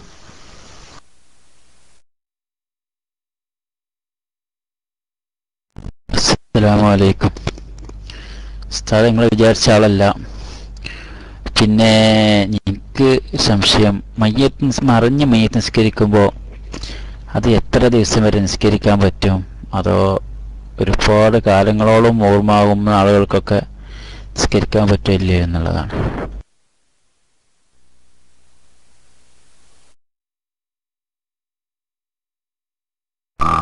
അത് ശരിയാ, അത് നല്ലൊരു ചോദ്യം. ചെറുകൾക്ക് അങ്ങനെ ഒരു പൂതി ഉണ്ടാവും. എന്ത് ആദം നബി അലൈഹി ഇസ്ലാമിന്റെ കാലം മുതലുള്ള അങ്ങോട്ടുള്ള എല്ലാവരെയും മയ്യത്തിക്കരിച്ചാൽ എന്താ സംഗതി? ഇപ്പം ഏതായാലും മറന്ന മയ്യത്തിന് വേണ്ടി നിസ്കരിക്കുകയാണ്. പിന്നെ അപ്പം ആദായമുണ്ട്. എന്താ വെച്ചാൽ ഓരോരുത്തർക്കും ഓരോ നിൽക്കാറും നിസ്കരിക്കണ്ടല്ലോ, നെയ്യത്തും വേണ്ട കുറച്ച് നീട്ടിയാൽ മതി. എന്നാൽ പിന്നെ എല്ലാവർക്കും കൂടിയാണ് നെയ്യത്ത് വെച്ചിട്ട് നിസ്കരിച്ചാൽ എന്താ? അതുകൊണ്ട് ഇപ്പോൾ ആർക്കൊക്കെയാണ് നിസ്കരിക്കാൻ പറ്റുക? അല്ലെങ്കിൽ ഇപ്പോൾ പലർക്കും പൂതില്ലേ, മൊയ്യദ്ദീൻ ഷെയ്ഖിൻ്റെ മയ്യത്തൊക്കെ ഒന്ന് നിസ്കരിച്ചാൽ എന്താന്നൊക്കെ ചിലർക്കൊക്കെ ചിന്ത ഉണ്ട്. അപ്പോൾ അതൊന്ന് പറയേണ്ടതാണ്. അതെന്താണെന്ന് വെച്ചാൽ, നിങ്ങൾക്ക് ഒരു മറഞ്ഞ മയ്യത്തിൻ്റെ മേൽ നിസ്കരിക്കണമെങ്കിലും ഖബറിന് നിസ്കരിക്കണമെങ്കിലും അതിനൊരു പ്രത്യേക നിബന്ധനയുണ്ട്. ശ്രദ്ധിച്ചോളി. മറഞ്ഞ മയ്യത്തിൻ്റെ മേൽ നിസ്കരിക്കാനും ഉണ്ടല്ലോ, ഖബറിന് പോയി നിസ്കരിക്കരുത്, മയ്യത്ത് നിസ്കരിക്കരുത്. അതിനുണ്ട്, രണ്ടിനും ഒരു പ്രത്യേക നിബന്ധന ഉണ്ട്. എന്താ പറയുക, നിങ്ങൾ ഒരു മയ്യത്തിൻ്റെ മേൽ നിങ്ങൾക്ക് നിസ്കരിക്കാൻ പറ്റണമെങ്കിൽ അയാൾ മരിക്കണ അന്ന് നിങ്ങൾ നിസ്കാരം നിർവഹിച്ചാൽ അത് വീടുന്ന ആളാകണം. പറഞ്ഞു തിരിഞ്ഞോ? പറഞ്ഞ മനസ്സിലായോ? അപ്പോൾ ഞാൻ ഉദാഹരണം പറയാം. മരിക്കണ അന്ന് നിങ്ങൾ കുട്ടിയാണെന്ന് കൂട്ടിക്കോളി. മരിക്കണ അന്ന് നിങ്ങൾ കുട്ടിയാ. ഒരു കുട്ടി മയ്യത്ത് നിസ്കരിച്ചാൽ നിസ്കാരം വീടുവോ? പുരുഷന്മാരുണ്ടായിരിക്കെ ഒരു കുട്ടി മയ്യത്ത് നിസ്കരിച്ചാൽ എന്താവില്ല, കുട്ടിന്റെ നിസ്കാരം ശരിയാകുന്നല്ലാതെ ആ നാട്ടുകാരുടെ ബാധ്യത കൂടില്ലല്ലോ. അതുകൊണ്ട് തന്നെ നിങ്ങൾ കുട്ടിയാണെങ്കിൽ നിങ്ങളെ നിസ്കാരം എന്താവില്ല, പിന്നെ അതിനാണ് ഫറളിന്റെ അഹലുകാരനാകണം എന്ന് പറഞ്ഞത്, വീടൂല. അതുകൊണ്ട് മരിക്കണ അന്ന് നിങ്ങൾ കുട്ടിയാണെങ്കിൽ ആ മയ്യത്തിന്റെ മേൽ പിന്നീട് നിങ്ങൾക്ക് എന്താക്കാൻ പറ്റൂല, മറഞ്ഞ മയ്യത്തിന്റെ മേൽ നിസ്കരിക്കാൻ പറ്റൂല. അപ്പൊ നിങ്ങളന്ന് ജനിച്ചിട്ടില്ലെങ്കിലോ? കുട്ടിയാണെങ്കിൽ തന്നെ പറ്റൂല്ലെങ്കിൽ പിന്നെ ജനിച്ചിട്ടില്ലെങ്കിൽ എന്തായാലും പറ്റൂല. ഇനി വേറൊന്ന് പറഞ്ഞുതരാ, മരിക്കണ അന്ന് നിങ്ങൾക്ക് നിസ്കാരം നിസ്കരിച്ചാൽ വീടാത്ത അല്ലെങ്കിൽ സഹിയാകാത്ത സാഹചര്യ. ഉദാഹരണം പറഞ്ഞുതരാ, ഒരാൾ മരിക്കുമ്പോൾ അന്ന് രോഗമായിരുന്നു, മാനസിക രോഗമായിരുന്നു, ഭ്രാന്തിയായിരുന്നു. എന്നാൽ പിന്നെ ഇയാളുടെ ഭ്രാന്തൊക്കെ പോയാൽ പിൽക്കാലത്ത് അയാൾക്ക് വേണ്ടി മറഞ്ഞ മയ്യത്തിന്റെ മേൽ നിസ്കരിക്കാൻ ഇയാൾക്ക് പറ്റൂല, ഖബറിന് നിസ്കരിക്കാനും പറ്റൂല. ഒരു പെണ്ണിന് മരിച്ച അന്ന് ഹൈലുകാരിയായിരുന്നു, ആ പെണ്ണ് ഹൈലുകാരിയായിരുന്നു. ഹൈലുകാരിയായ പെണ്ണിന് ഇനി ആ മറഞ്ഞ മയ്യത്തിന്റെ മേൽ നിസ്കരിക്കാൻ പറ്റൂല. അപ്പൊ ഇവിടെയൊക്കെ ശ്രദ്ധിക്കേണ്ടത്, നമ്മുടെ പള്ളികളിലൊക്കെ മറഞ്ഞ മയ്യത്തിന്റെ മേൽ നിസ്കരിക്കാറുണ്ട്, സാധാരണ പതിവാ. അങ്ങനെ നിസ്കരിക്കുമ്പോൾ അതിൽ വലിയവർ മാത്രമാണ് പങ്കെടുക്കേണ്ടത്, കുട്ടികളെ അതിൽ പങ്കെടുപ്പിക്കാവതല്ല. ഇപ്പൊ പറഞ്ഞത് മനസ്സിലായോ?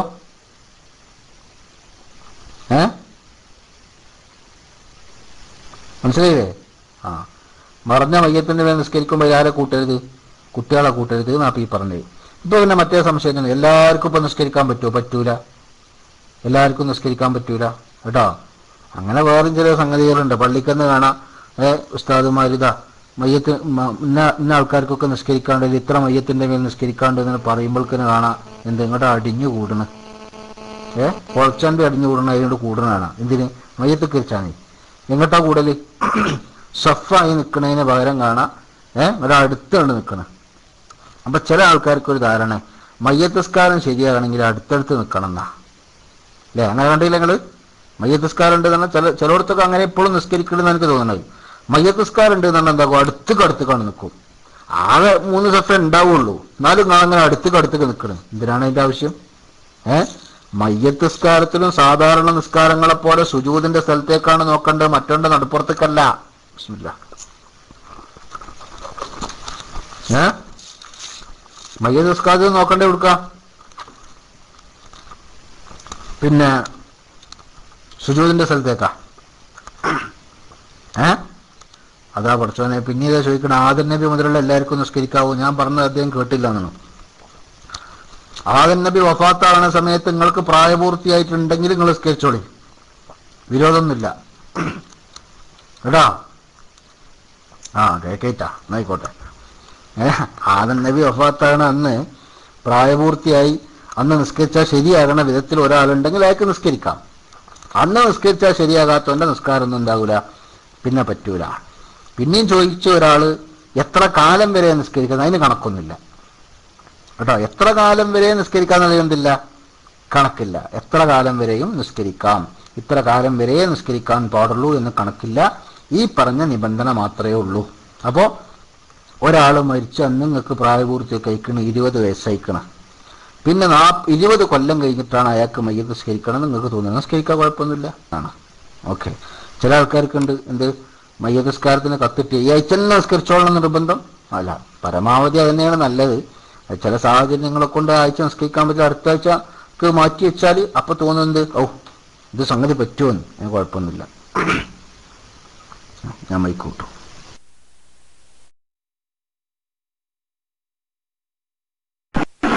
ഹലോ, അസ്സലാമു അലൈക്കും വറഹ്മത്തുള്ളാഹി. ഉസ്താദേ, പിന്നെ നമ്മുടെ ഇവിടെ കണ്ണൂര് എന്നുള്ള ചില സ്ഥലങ്ങളിലുണ്ട്, പിന്നെ ഈ മരിച്ചു കഴിഞ്ഞാല് ഈ കബറിന്റെ ഈ അരി കൊടുക്കുന്ന ഒരു പതിവ്. ഇങ്ങനെ ഈ മരിച്ചു കഴിഞ്ഞാല് നമ്മുടെ നാട്ടിലുള്ള പള്ളിന്റെ അടുത്ത് കൊണ്ട് അവിടെ ഒരു 5 ചാക്ക് 6 ചാക്ക് അരി കൊണ്ടിട്ടിട്ട് അത് കൊടുക്കുന്ന ഒരു ഇതുണ്ട്. അതിന്റെ വിധി എന്ന ഉസ്താദ് എങ്ങനെയാ, അതെന്താ അതിന്റെ ഇതിന്റെ വിധി എന്നാണ്? അങ്ങനെ ഈ ഉസ്താദ് മനസ്സിലാകാറില്ല. നമ്മളെ കണ്ണൂരുള്ള അധിക സ്ഥലങ്ങളിൽ കാണാം. അങ്ങനെ ഈ മരിച്ചു കഴിഞ്ഞാല്, മരണപ്പെട്ട് കബറടക്കി കഴിഞ്ഞാല് ഒരു 4-5 ചാക്ക് അരി കൊണ്ടിട്ട് വരുന്ന എല്ലാ വീടുകളിലേക്കും അരി കൊടുക്കുന്നത്. അത് ചില മുമ്പത്തെ നമ്മളെ വാർത്തയെല്ലാം പറഞ്ഞാൽ അങ്ങനെ അരി കൊടുക്കണമെന്ന് വസിയത്ത് ചെയ്യുന്നില്ല. ഇങ്ങനെ എന്റെ കബറും പുറത്ത് നിങ്ങൾ അരി കൊടുക്കണമെന്നുള്ള ഒരു വസിയത്ത് ചെയ്യുന്ന ഒരു പദവി ഉണ്ടായിട്ടുണ്ട് മുമ്പ് പറയുന്നേക്കാം. അപ്പൊ അതിന്റെ വിധി ഒന്ന് ഉസ്താദേ. മൈക്കറി. അസ്സലാമു അലൈക്കും.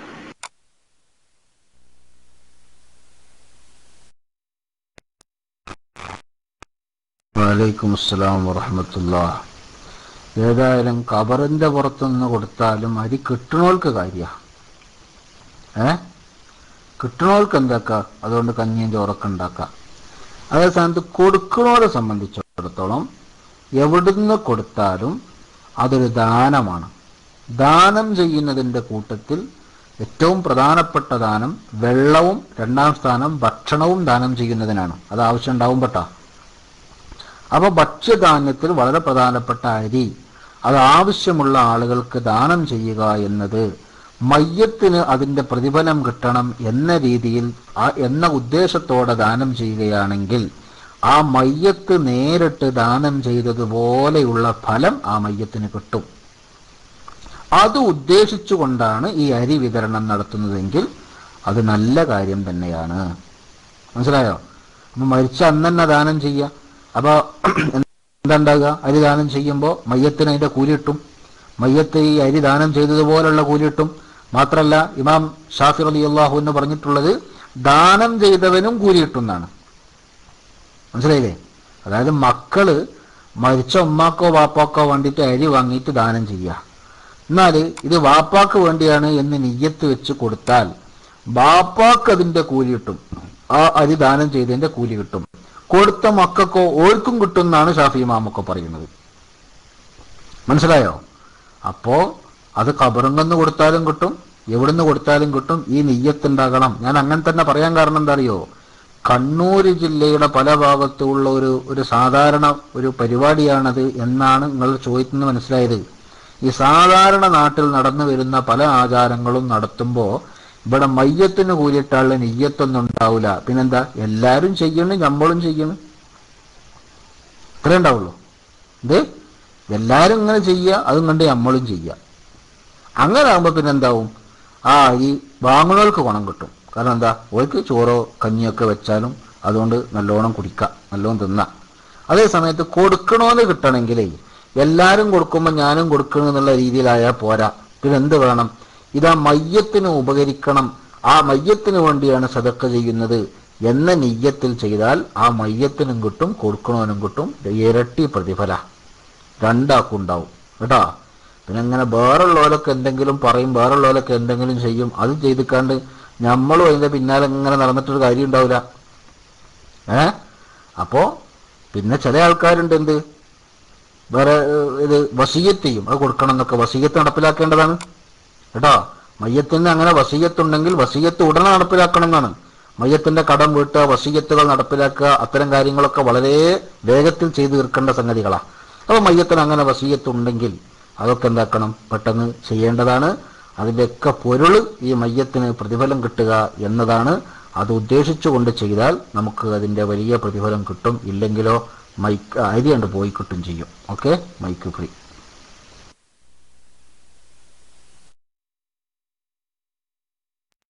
അസ്സലാമലൈക്കും സാറേ, ഇത് എനിക്ക് വേണ്ടി ചോദിക്കുന്നതല്ല. എൻ്റെ റൂമിൽ ഇപ്പം ഞങ്ങൾ മൂന്നാൾ ഇരിക്കുന്നുണ്ട്. ഒരു കൊല്ലത്തിലെയും അതുപോലെ മലപ്പുറം ജില്ല, കണ്ണൂർ ജില്ല. ഈ മലപ്പുറം ജില്ലക്കാരൻ്റെ സംശയമാണ്, അയാളുടെ നാട്ടിൽ സംഭവിച്ച സംശയം ചോദിക്കുന്നത്. ഒരാൾ ജീവിച്ചിരിക്കുന്ന സമയം തന്നെ അയാളെ സ്വത്തെല്ലാം വിറ്റിട്ട് അയാൾ എന്താക്കി, അയാളെ കണ്ണോക്ക് കഴിച്ച്, മുന്നേ കഴിച്ച് എല്ലാം കൊടുത്തിട്ട് അങ്ങനെ ചെയ്യാൻ പറ്റുമോ? അങ്ങനെ കഴിച്ചാൽ അതിൻ്റെ ശരീരപരമായിട്ട് വിധി എന്താണെന്ന് അറിയാൻ വേണ്ടിയാണ്, അയാൾക്ക് വേണ്ടി ചോദിക്കുന്നതാണ്. അസ്സലാമു അലൈക്കും.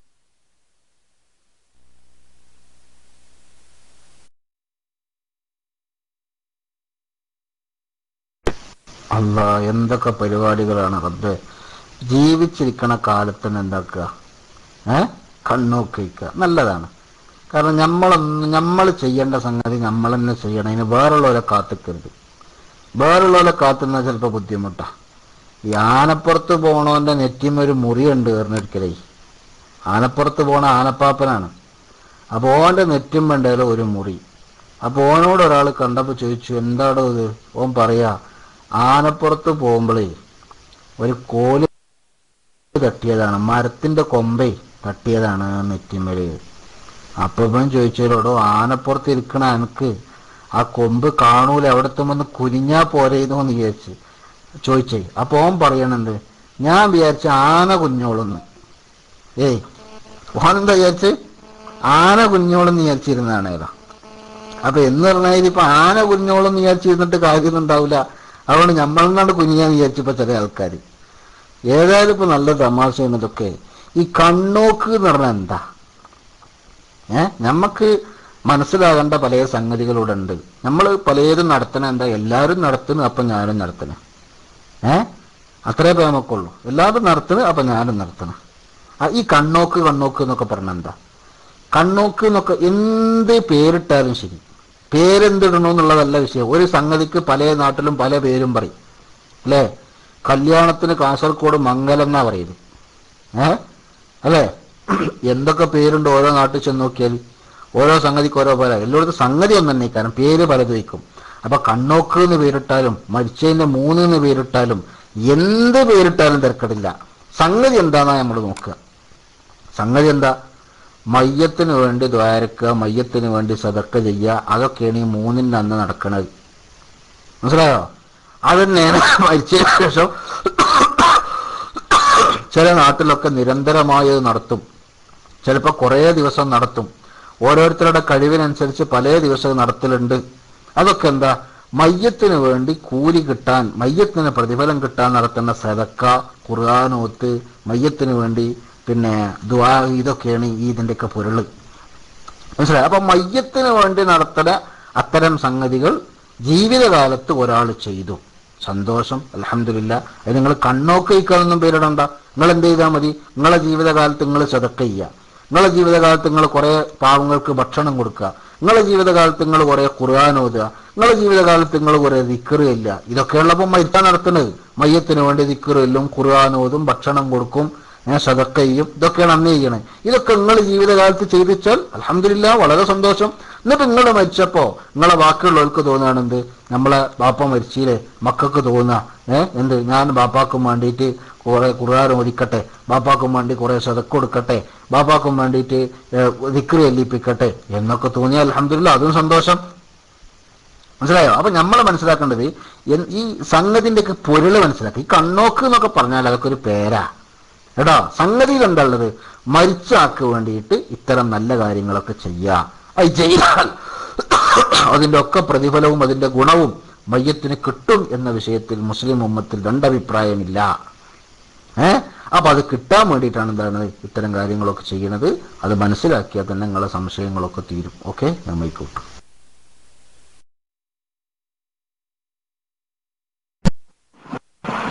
അസ്സലാമു അലൈക്കും വറഹ്മത്തുള്ളാഹി.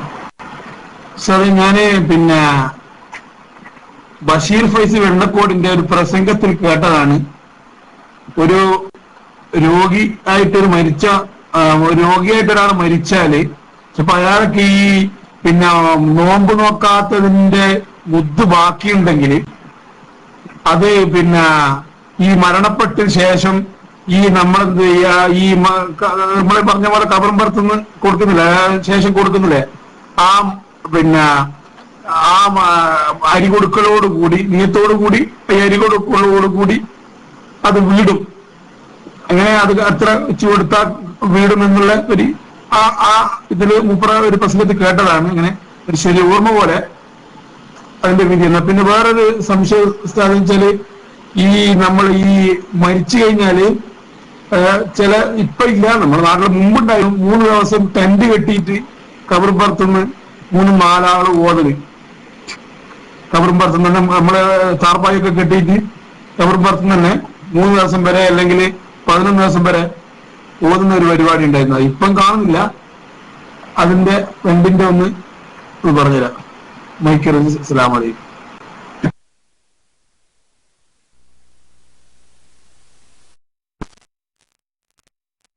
വലൈക്കും അസ്സലാം വറഹ്മത്തുള്ളാഹി. ആദ്യം നിങ്ങൾ പറഞ്ഞ സംഗതി അത് ഞാൻ നേരത്തെ പറഞ്ഞതുണ്ടല്ലോ. അത് നേരത്തെ ഞാൻ പറഞ്ഞത് മയ്യത്തിന് വേണ്ടി അരി കൊടുക്കുന്നത് പിന്നെ മയ്യത്തിന് വേണ്ടിയുള്ള ദാനമാണ്. അതാ നെയ്യത്ത് വെച്ചു കൊടുത്താൽ മയ്യത്തിന് കൂലി കിട്ടും. പക്ഷെ അവിടെ നിങ്ങൾ പറഞ്ഞപ്പോൾ എനിക്കൊരു സംഗതി ഞാൻ പറയാൻ വിട്ടു, ഇത് ഓർമ്മ വന്നു. അതായത് മയ്യത്തിന് വേണ്ടിയുള്ള ദാനം 2 രീതിയിലുണ്ട്. ഒന്ന്, നിർബന്ധമായി ചെയ്യേണ്ട ദാനം ഉണ്ടാവും. അതേതാ? ഉദാഹരണം പറയുക, മയ്യത്തിന് നോമ്പ് ഖളാ ഉണ്ട്. നോമ്പ് ഖളാ ഉള്ള നോമ്പ് വീട്ടാൻ പറ്റാതെയാണ് ഇയാൾ മരിച്ചു പോയത്. അപ്പം അങ്ങനെ മരണപ്പെട്ടാൽ ഒരു ദിവസത്തെ നോമ്പിന് 1 മുദ്ദ് അഥവാ 800 മില്ലി ലിറ്റർ എന്ന തോതിൽ മയ്യത്തിന് വേണ്ടി ദാനം ചെയ്യൽ നിർബന്ധമാണ് എന്നാണ് കണക്ക്. അത് ഖബറിൽ ദാനം ചെയ്താലും പ്രശ്നമല്ല, പരിഹാരം ചെയ്താലും പ്രശ്നമല്ല, എവിടെ ചെയ്താലും പ്രശ്നമല്ല. ആ നിയ്യത്ത് വെച്ച് കൊടുക്കണം. അതിൻ്റെ അളവ് കുറയാതെയോ ആകണം. അപ്പം എത്ര നോമ്പുണ്ട് നോക്കുക, ആ നോമ്പിനനുസരിച്ച് എന്താക്കുക, അളവ് കുറയാതെ, കൂടിച്ചിട്ട് പ്രശ്നമൊന്നുമില്ല, ബാക്കിയുള്ളത് സദക്കയാവുന്നേ ഉള്ളൂ. അളവ് കുറയാതെ എന്താക്കുക, അത് മയ്യത്തിന് വേണ്ടി കൊടുക്കുക. അപ്പോൾ ഇത്തരം ഒരു രീതി കണ്ണൂർ ഭാഗത്തൊക്കെ ഉണ്ട് എന്ന് പറഞ്ഞല്ലോ. അങ്ങനെ കൊടുക്കുന്ന ആളുകൾ ഈ വിഷയം കൂടി ശ്രദ്ധിച്ചാൽ അത് മയ്യത്തിന് വേണ്ടി നിർബന്ധമായി ചെയ്യേണ്ട ഒരു ദാനമായി അത് പരിഗണിക്കപ്പെടാവുന്നതാണ്. അത് ചെയ്യുന്നവർ ശ്രദ്ധിക്കേണ്ടതാണ്. രണ്ടാമത്തെ നിങ്ങൾ ചോദിച്ചത്, ഖബറിൽ വെച്ച് ഓതലുണ്ട് മുമ്പൊക്കെ, ഇപ്പോ അവിടെ പായൊക്കെ കെട്ടിയിട്ട് ഓതും, ഇപ്പൊ അതൊന്നും അങ്ങനെ കാണുന്നില്ല, അതിന്റെ സംഗതി എന്താണെന്നാണ് ചോദിച്ചത്. ഖബറിൽ വെച്ച് മയ്യത്തിന്റെ അടുക്കൽ വെച്ച് ഖുർആൻ ഓതിയിട്ട് ദ്വാരുന്നാല് അതിന്റെ പ്രതിഫലം തന്നെ മയ്യത്തിന് കിട്ടും എന്ന വിഷയത്തിൽ തർക്കമില്ല. അതേ സമയത്ത് മയ്യത്തിന്റെ അടുക്കൽ വെച്ച് ഖബറിന്റെ അടുക്കൽ വെച്ചൊക്കെ ഖുർആൻ ഓതുന്നതിന്റെ ഒരുപാട് ഉപകാരങ്ങൾ മയ്യത്തിന് ലഭിച്ചുകൊണ്ടിരിക്കും എന്ന വിഷയത്തിലും തർക്കമില്ല. അതുകൊണ്ട് മുസ്ലിം ഉമ്മത്തിൽ എല്ലാവരും ഐക്യകണ്ഠേന പറഞ്ഞിട്ടുള്ള വിഷയമാണിത്. ഷാഫി ഇമാം അടക്കം. ഷാഫി ഇമാം എന്നെ എതിര് പറഞ്ഞിട്ട് ആർക്കും തോന്നണ്ട കേട്ടോ. എല്ലാവരും പറഞ്ഞിട്ടുള്ളത് മയ്യത്തിന്റെ അടുക്കൽ വെച്ച് എന്താക്കുക? ഓതുക. കേട്ടോ, മയ്യത്തിന്റെ അടുക്കൽ വെച്ച് എന്താക്കുക? ഓതുക. അത് ഖബറിന്റെ അടുത്ത് വെച്ച് ഓതിയാലും കിട്ടും, അതുപോലെ തന്നെ മയ്യത്തിന്റെ അടുക്കൽ വെച്ച് ഓതിയാലും കിട്ടും. അതൊക്കെ മയ്യത്തിന് ഗുണം ചെയ്യും എന്ന വിഷയത്തിൽ തർക്കമില്ല. ആ ഗുണം മയ്യത്തിന് കിട്ടാൻ വേണ്ടി ഖബറിന്റെ അടുത്ത് വെച്ച് ഓതുന്ന സംവിധാനങ്ങൾ വളരെ വ്യാപകമായി പണ്ട് കാലത്തുണ്ടായിരുന്നു. ഇന്ന് അതത്ര വ്യാപകമായി നടപ്പില്ല. അപ്പൊ പായ കിട്ടും. പായ കിട്ടണ എന്തിനാ? പായ കിട്ടുന്നത് വെയിലുള്ളതൊക്കെയാണ്. ആയിരിക്കും ഓതുനോൽക്ക്. കേട്ടോ, ഓതുനോൽക്ക് അവിടെ ഇരുന്ന് ഓതണമെങ്കിൽ വെയിലുള്ളതൊക്കെയാണല്ലോ. അതിന് വെയിലും മഴയും കൊള്ളാതെക്കാൻ വേണ്ടി ടെന്റ് കിട്ടും. അതേ സമയത്ത് ഇപ്പൊ അതെന്താ അല്ലാത്തതെന്നാ? ഇപ്പൊ കെട്ടിയ പള്ളിയിൽ വരെ ഓതാൻ നേരല്ല. ഇപ്പൊ ലക്ഷങ്ങൾ മുടക്കി കെട്ടിണ്ടാക്കിയ പള്ളിക്കൽ വരെ എന്താക്കാൻ നേരല്ല? ഓതാൻ നേരല്ല. എന്നിട്ടാണിപ്പോ മരിച്ചോടത്ത് ടെന്റ് കെട്ടിയിട്ട് ഓതാൻ ആളെ കിട്ടുന്നത്. അങ്ങനത്തെ ഒരു കാലായി പോയി ഇപ്പോ. അത് എല്ലാ ഹൈറാത്തിലും ആളുകൾ ബേക്കോട്ട് പോയി. എല്ലാ നല്ല നല്ല കാര്യങ്ങളിലും ആളുകൾ എന്തായി? വളരെ പിറകോട്ട് പോയിക്കൊണ്ടിരിക്കുകയാണ്. എത്രയോ ലക്ഷക്കണക്കിന് ഉറുപ്പ്യ മുടക്കിയിട്ടുണ്ടാക്കിയ പള്ളികളുണ്ട്, അല്ലേ? അതിൽ പോകാൻ ആളെ കിട്ടുന്നുണ്ടോ? അതില്ല. അപ്പോൾ ആ കൂട്ടത്തിൽ എന്തായി? ഇങ്ങനെ പല സംഗതികളും മുടങ്ങി. പണ്ടൊക്കെ നിങ്ങൾ കണ്ടില്ലേ?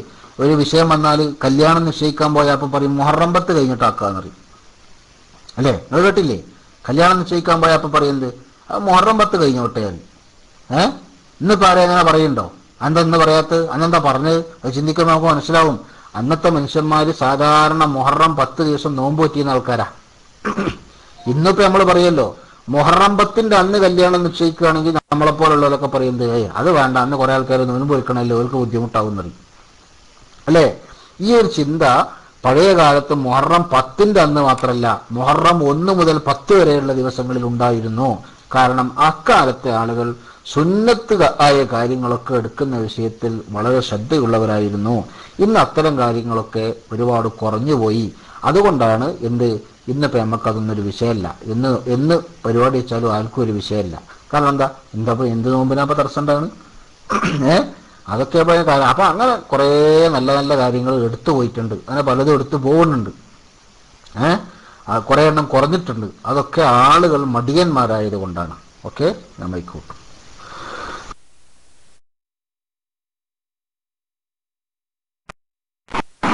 അസ്സലാമു അലൈക്കും വറഹ്മത്തുള്ളാഹി. സാറേ, പിന്നെ ഒരു സംശയം.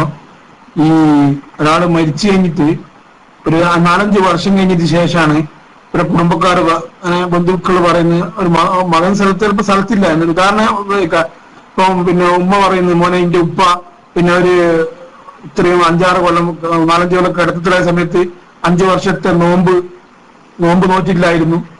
ഈ 5-6 വർഷം കഴിഞ്ഞ ശേഷം അതിന്റെ ആ മുദ്ദ് കൊടുത്താല് കടം കൂടുമോ? ഇങ്ങനെയാണ് അതിന്റെ ഒന്ന് പറഞ്ഞത്. അങ്ങനെ മനസ്സിലായ സ്ഥലം എങ്ങനെ വെച്ചാല് ഇപ്പൊ ഒരാൾ മരിച്ചിട്ട് 5 വർഷം കഴിഞ്ഞ് 5 വർഷത്തിന് ശേഷമാണ് അവരുടെ കുടുംബക്കാർ പറയുന്നത് ഇത്രയും 2 കൊല്ലം 3 കൊല്ലം അല്ല 5 കൊല്ലം ഇതിന്റെ വാപ്പ അല്ലെങ്കിൽ ഉമ്മ നോമ്പ് നോറ്റില്ലായിരുന്നു, നോമ്പ് പിന്നെ നോറ്റിട്ടില്ലായിരുന്നു. അപ്പൊ അതിന്റെ മുദ്ദ് കൊടുക്കണല്ലോ. അതൊരു 5 വർഷം കഴിഞ്ഞ് കൊടുത്താൽ നടക്കുക, അത് കടം കൂടുക? ഒന്ന് വിശദീകരിച്ചു. അസ്സലാമു അലൈക്കും.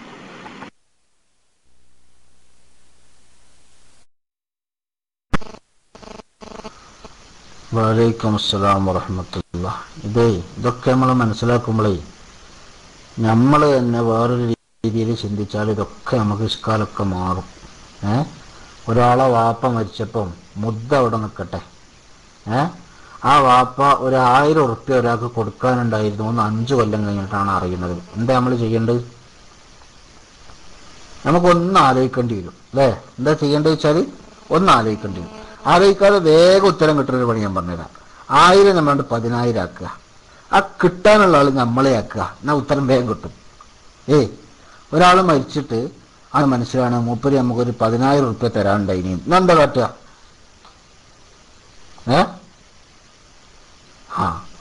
5 കൊല്ലം കഴിഞ്ഞിട്ടാണെങ്കിൽ അപ്പം തരണം, 10 കൊല്ലം കഴിഞ്ഞിട്ടാണെങ്കിൽ അപ്പം തരണം, അല്ലേ?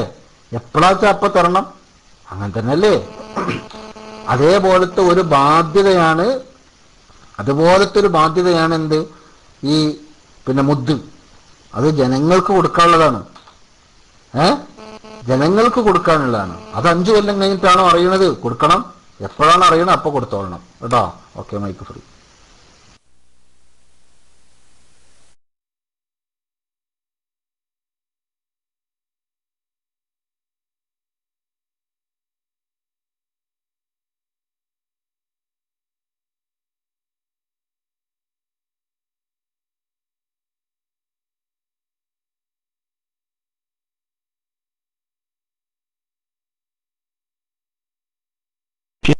ഉണ്ടല്ലോ സ്വർണ്ണച്ചടി കണക്ക് അറിയില്ലടാ ഒന്നും കേൾക്കാൻ പറ്റുന്നുണ്ടായില്ല സംസാരം. ഓക്കെ, അത് ഉസ്താദേ, ഇപ്പൊ കട്ടൻ വരായിട്ടൊരു ഓദിക്കുമല്ലോ ഇപ്പൊ പിള്ളേരില്ല പുറക്ക് വീട്ടുകാർക്ക് വീട്ടില്, അപ്പൊ വേറെ ആളെ വിളിച്ചിട്ട് പറത്തിന് മുത്താലിമ് ആരും വിളിച്ചിട്ട് ഓദിക്കാൻ പറ്റുമോ അവിടെ? ആ ഓദിച്ചുകൊണ്ട് അതിലൊന്നും നേരത്തിലൊന്നും ബുദ്ധിമുട്ട് അങ്ങനത്തെ ഒന്നും ഉണ്ടാ? മക്കൾ പിള്ളേരുണ്ടോ പിള്ളേര് ഓദിറ്റേ നല്ലത്. അതില് പിന്നെ അവർക്ക് അതിന്റെ വ്യവസ്ഥ ആക്കിയിട്ട് ഇതാക്കിയാൽ എന്നെ ഒന്നുമില്ല അധികം പറയണ അവസ്ഥ. ശരിയാ, അസ്സലാമു അലൈക്കും.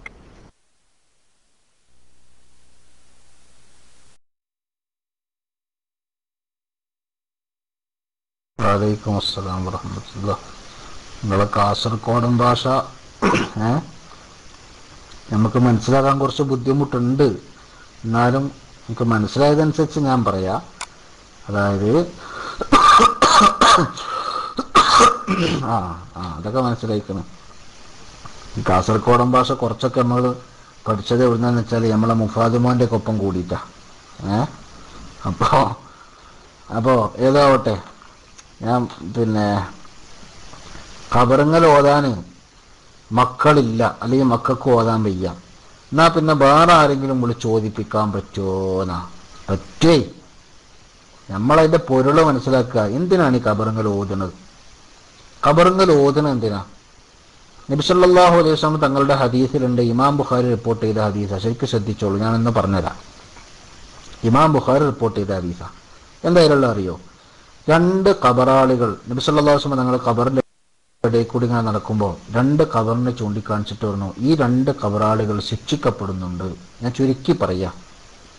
എന്നിട്ട് ഈത്തപ്പനന്റെ മട്ടലെടുത്തിട്ട് രണ്ട് ചീന്താക്കിയിട്ട് ആ ഓരോ ഖബറിന് ഓരോ ചീന്ത് കുത്തിവെച്ചു. എന്നിട്ട് പറഞ്ഞു, ലഅല്ലഹു യുഖഫഫു അൻഹുമാ മാലം യൈബസ. ഇമാം ബുഖാരി റിപ്പോർട്ട് ചെയ്യുന്ന ഹദീസ. എന്താ അതിൻ്റെ അർത്ഥം?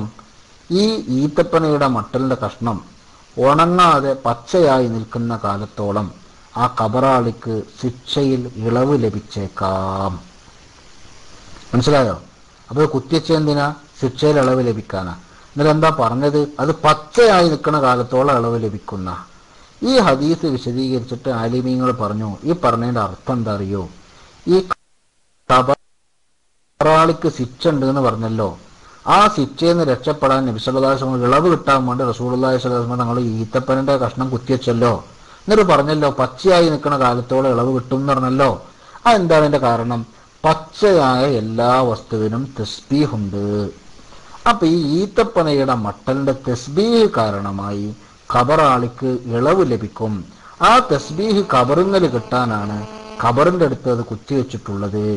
ഇത് വിശദീകരിച്ചിട്ട് ആലിമീങ്ങൾ ചോദിക്കുക, ഒരു ഈത്തപ്പന മട്ടലിന്റെ തസ്ബീഹ് കൊണ്ട് ഖബറാളിക്ക് ഇളവ് ലഭിക്കുമെന്ന് റസൂലുള്ളാഹി സ്വല്ലല്ലാഹു അലൈഹി വസല്ലം തങ്ങൾ പഠിപ്പിച്ചിട്ടുണ്ടെങ്കിൽ ഒരു മോമിനായ മനുഷ്യൻ ഖുർആൻ ഓതിയ പിന്നെ ഇളവ് ലഭിക്കാതെ കോൻ. നിങ്ങൾക്ക് മനസ്സിലായോ ഞാൻ പറഞ്ഞത്? മനസ്സിലാവുണ്ടോ? അപ്പൊ എന്ത് തിരിഞ്ഞ്? ഖബറിൽ ഖുർആൻ ഓതണ എന്തിനാ? ഖബറിൽ കിടക്കുന്ന ആൾക്ക് അതിന്റെ ഗുണം കിട്ടാനാ. അത് ഓതാൻ നമ്മളെ പുരയിൽ ആളില്ല, എന്നാ ഓതാൻ തയ്യാറുണ്ട്, വേറെ ആരെങ്കിലും കൊണ്ട് ഓദിച്ചാലും ആ ഗുണം അവിടെ കിട്ടുമല്ലോ അല്ലേ? ഖബറിൽ കിടക്കുന്ന ആൾക്കുള്ള ഗുണം എന്താവും? കിട്ടും. ഏതുപോലെ? ഒരു ഉദാഹരണം കൂടി ഞാൻ പറഞ്ഞു. ഏതുപോലെ? നമ്മളെ പുരയിൽ ഒരാൾ സുഖമില്ലാതെ കിടക്കുമ്പോൾ അയാളെ പരിചരിക്കാൻ നമ്മളെ പുരയിൽ സ്വന്തം മക്കളുണ്ടെങ്കിൽ ഒരു പോവും പരിചരിക്കും. സ്വന്തം മക്കളില്ല, അല്ലെങ്കിൽ ഉള്ളവർക്ക് പരിചരിക്കാൻ വയ്യ, എന്തയ്യ? വേറൊരാളെ നിർത്തും. പൊന്നാര സലഫ ഇമാം ബുഖാരി റിപ്പോർട്ട് ചെയ്ത ഹദീസിൽ ഞാൻ പറഞ്ഞിട്ട് ഇനി അത് സ്വഹീഹാണോ എന്ന് ചോദിക്കുക. ആരാണ് ഈ സലഫ്? നല്ലൊരു മനുഷ്യനാണ് അദ്ദേഹം കേട്ടോ. കാരണം എന്താ വെച്ചാൽ നല്ലൊരു മനസ്സുണ്ടാക്കുക, വിഷയങ്ങൾ പഠിക്കാൻ വലിയൊരു തൽപരനായ ആളായിട്ടാണ് എനിക്കൊന്ന് ഒറ്റ നോട്ടത്തിൽ അദ്ദേഹത്തെ മനസ്സിലായത്. എനിക്ക് കൂടുതൽ പരിചയമുള്ളൊരു ഐഡിയ ഒന്നുമല്ല. കേട്ടോ, ഇമാം ബുഖാരി റിപ്പോർട്ട് ചെയ്ത ഹദീസാണത്. പിന്നെ ഹദീസ് സഹീഹാണോ എന്ന് ചോദിക്കുക. ഓക്കെ ശരി. അപ്പൊ അതാണ്. അപ്പോ ഈത്തപ്പന മട്ടലിന്റെ തസ്ബീഹിന്റെ ബറക്കത്ത് കൊണ്ട് ഖബറാളിക്ക് ഇളവ് കിട്ടുമെങ്കിൽ ഒരു മുഅ്മിനായ മനുഷ്യൻ ഖുർആൻ ഓതിയാൽ പിന്നെ എങ്ങനെ ഇളവ് കിട്ടാതെക്കും? ഇതാണ് ആലിമീങ്ങൾ ചോദിക്കുന്നത് കേട്ടോ. ബുഖാരിന്റെ ശറഹ് പരിശോധിച്ചാൽ അത് കാണാം. അപ്പോ ഈ ഗുണം ആർക്ക് കിട്ടണം? മയ്യത്തിന് കിട്ടണം. അതിനാ ഓതണത്. അതുകൊണ്ടാ ഷാഫി ഇമാം റഹ്മത്തുള്ളാഹി അലൈഹി തങ്ങൾ അടക്കം പറഞ്ഞത് എന്ത്? ഖബറിന്റെ അടുത്ത് എന്നാൽ ഖുർആനിൽ നിന്ന് കഴിയണത് ഓതിക്കോ. അല്ല, നിനക്ക് ഖുർആൻ മുഴുവനും ഖത്മ് തീർക്കാൻ കഴിഞ്ഞാൽ അത് തീർത്തോൻ. അതിനാ ഖത്തം വരെ ഇട്ടണത്. എന്നാലേ അവിടെ ഇരുന്നിട്ട് എന്താക്കാൻ പറ്റുള്ളൂ? ഖത്തം തീർക്കാൻ പറ്റുള്ളൂ. ഖത്തം തീർക്കാൻ പറഞ്ഞപ്പോൾ കുറച്ചു നേരം കൊണ്ട് പറ്റില്ലോ. അതുകൊണ്ടാണ് ഷാഫി ഇമാം പറഞ്ഞത് ഖുർആൻ മുഴുവനും ഖത്മ് ചെയ്യുക, അവസാനം വരെ ഓതാൻ പറ്റുമെങ്കിൽ അതാണ് നല്ലത്. അപ്പൊ എന്താക്കി? ഖുർആൻ മുഴുവനും ഓതാൻ വേണ്ടിയിട്ട് നമ്മളവിടെ ഒരു ആള് ചെന്നപ്പോൾ വെയിലും മഴയും കൊള്ളാതെക്കാൻ വേണ്ടി ഒരു പരട്ടി. ഇനിയിപ്പോൾ ഞാനും പ്രശ്നം ഉണ്ടാക്കണ്ട. കാരണം നബി സല്ലല്ലാഹു അലൈഹി വസല്ലം തങ്ങളുടെ കാലത്ത് പള്ളി കെട്ടിയപ്പോൾ ഇതിന് മേൽക്കൂരല്ലേനു. നമ്മൾ പള്ളി ഇട്ടപ്പോൾ മേൽക്കൂരല്ലാതെ ആണോ? ഇനി മേൽക്കൂരില്ലാത്ത പള്ളി എന്നുണ്ട്, മേൽക്കൂരുള്ള പള്ളിയുണ്ട്. മാത്രമല്ല അന്ന് പള്ളിക്ക് ഫ്ലോറ് വെറും എന്ത് ചെയ്യുന്നു? വെറും മണ്ണ് അല്ലേ? നമ്മളെ കാലത്തോ മാറിയതുകൊണ്ട് ആരെങ്കിലും പ്രശ്നം ഉണ്ടാക്കുന്നുണ്ടോ? അപ്പോ മേൽക്കൂരുള്ള ഇത് കെട്ടുന്നത് മഴയും വെയിലും കൊള്ളാതെ ഓതാനാ. അത് ഓതാന് പിന്നെ വേണ്ടി ഒരു സൗകര്യം ചെയ്ത് കൊടുക്കുക എന്നുള്ളതാണ് ഇവിടെ നടക്കുന്നത്. ഓതിയാൽ അതിന്റെ ഗുണം ആ മയ്യത്തിന് കിട്ടുമെന്ന വിഷയത്തിൽ തർക്കം തന്നെയല്ല കേട്ടോ. മുസ്ലിം ഉമ്മത്തിൽ തന്നെ ആ വിഷയത്തിൽ ഒരു തർക്കമില്ല. ഓക്കെ, ഞാൻ മൈക്ക് വിടാം. അസ്സലാമു അലൈക്കും വറഹ്മത്തുള്ളാഹി. ഈ ഹദീസിന്റെ അടിസ്ഥാനത്തിലാണോ പിന്നെ നമ്മള് മരിച്ചു കഴിഞ്ഞാൽ കബറൊക്കെ മൂടിക്കഴിഞ്ഞാല് 2 കല്ല് വെക്കുമല്ലോ നമ്മള് കാലിന്റെ ഭാഗം, അതിൽ അവിടെ ഒരു പച്ച, നമ്മളൊരു നാട്ടിൽ നടപ്പുണ്ടല്ലോ ഒരു പച്ച മരം എന്തെങ്കിലും കുത്തുന്നത്, ഒരു നമ്മളിന്ന് പിന്നെ അധികം മറ്റേ അവിടെ നിന്ന് മുറിച്ചിട്ട് ഒരു പച്ച മരം കുത്തുന്നുണ്ട്. അത് ഇതിന്റെ അടിസ്ഥാനത്തിലാണോ? ഈ ഒരു ഹദീസിന്റെ അടിസ്ഥാനത്തിലായിരിക്കും അല്ലെ?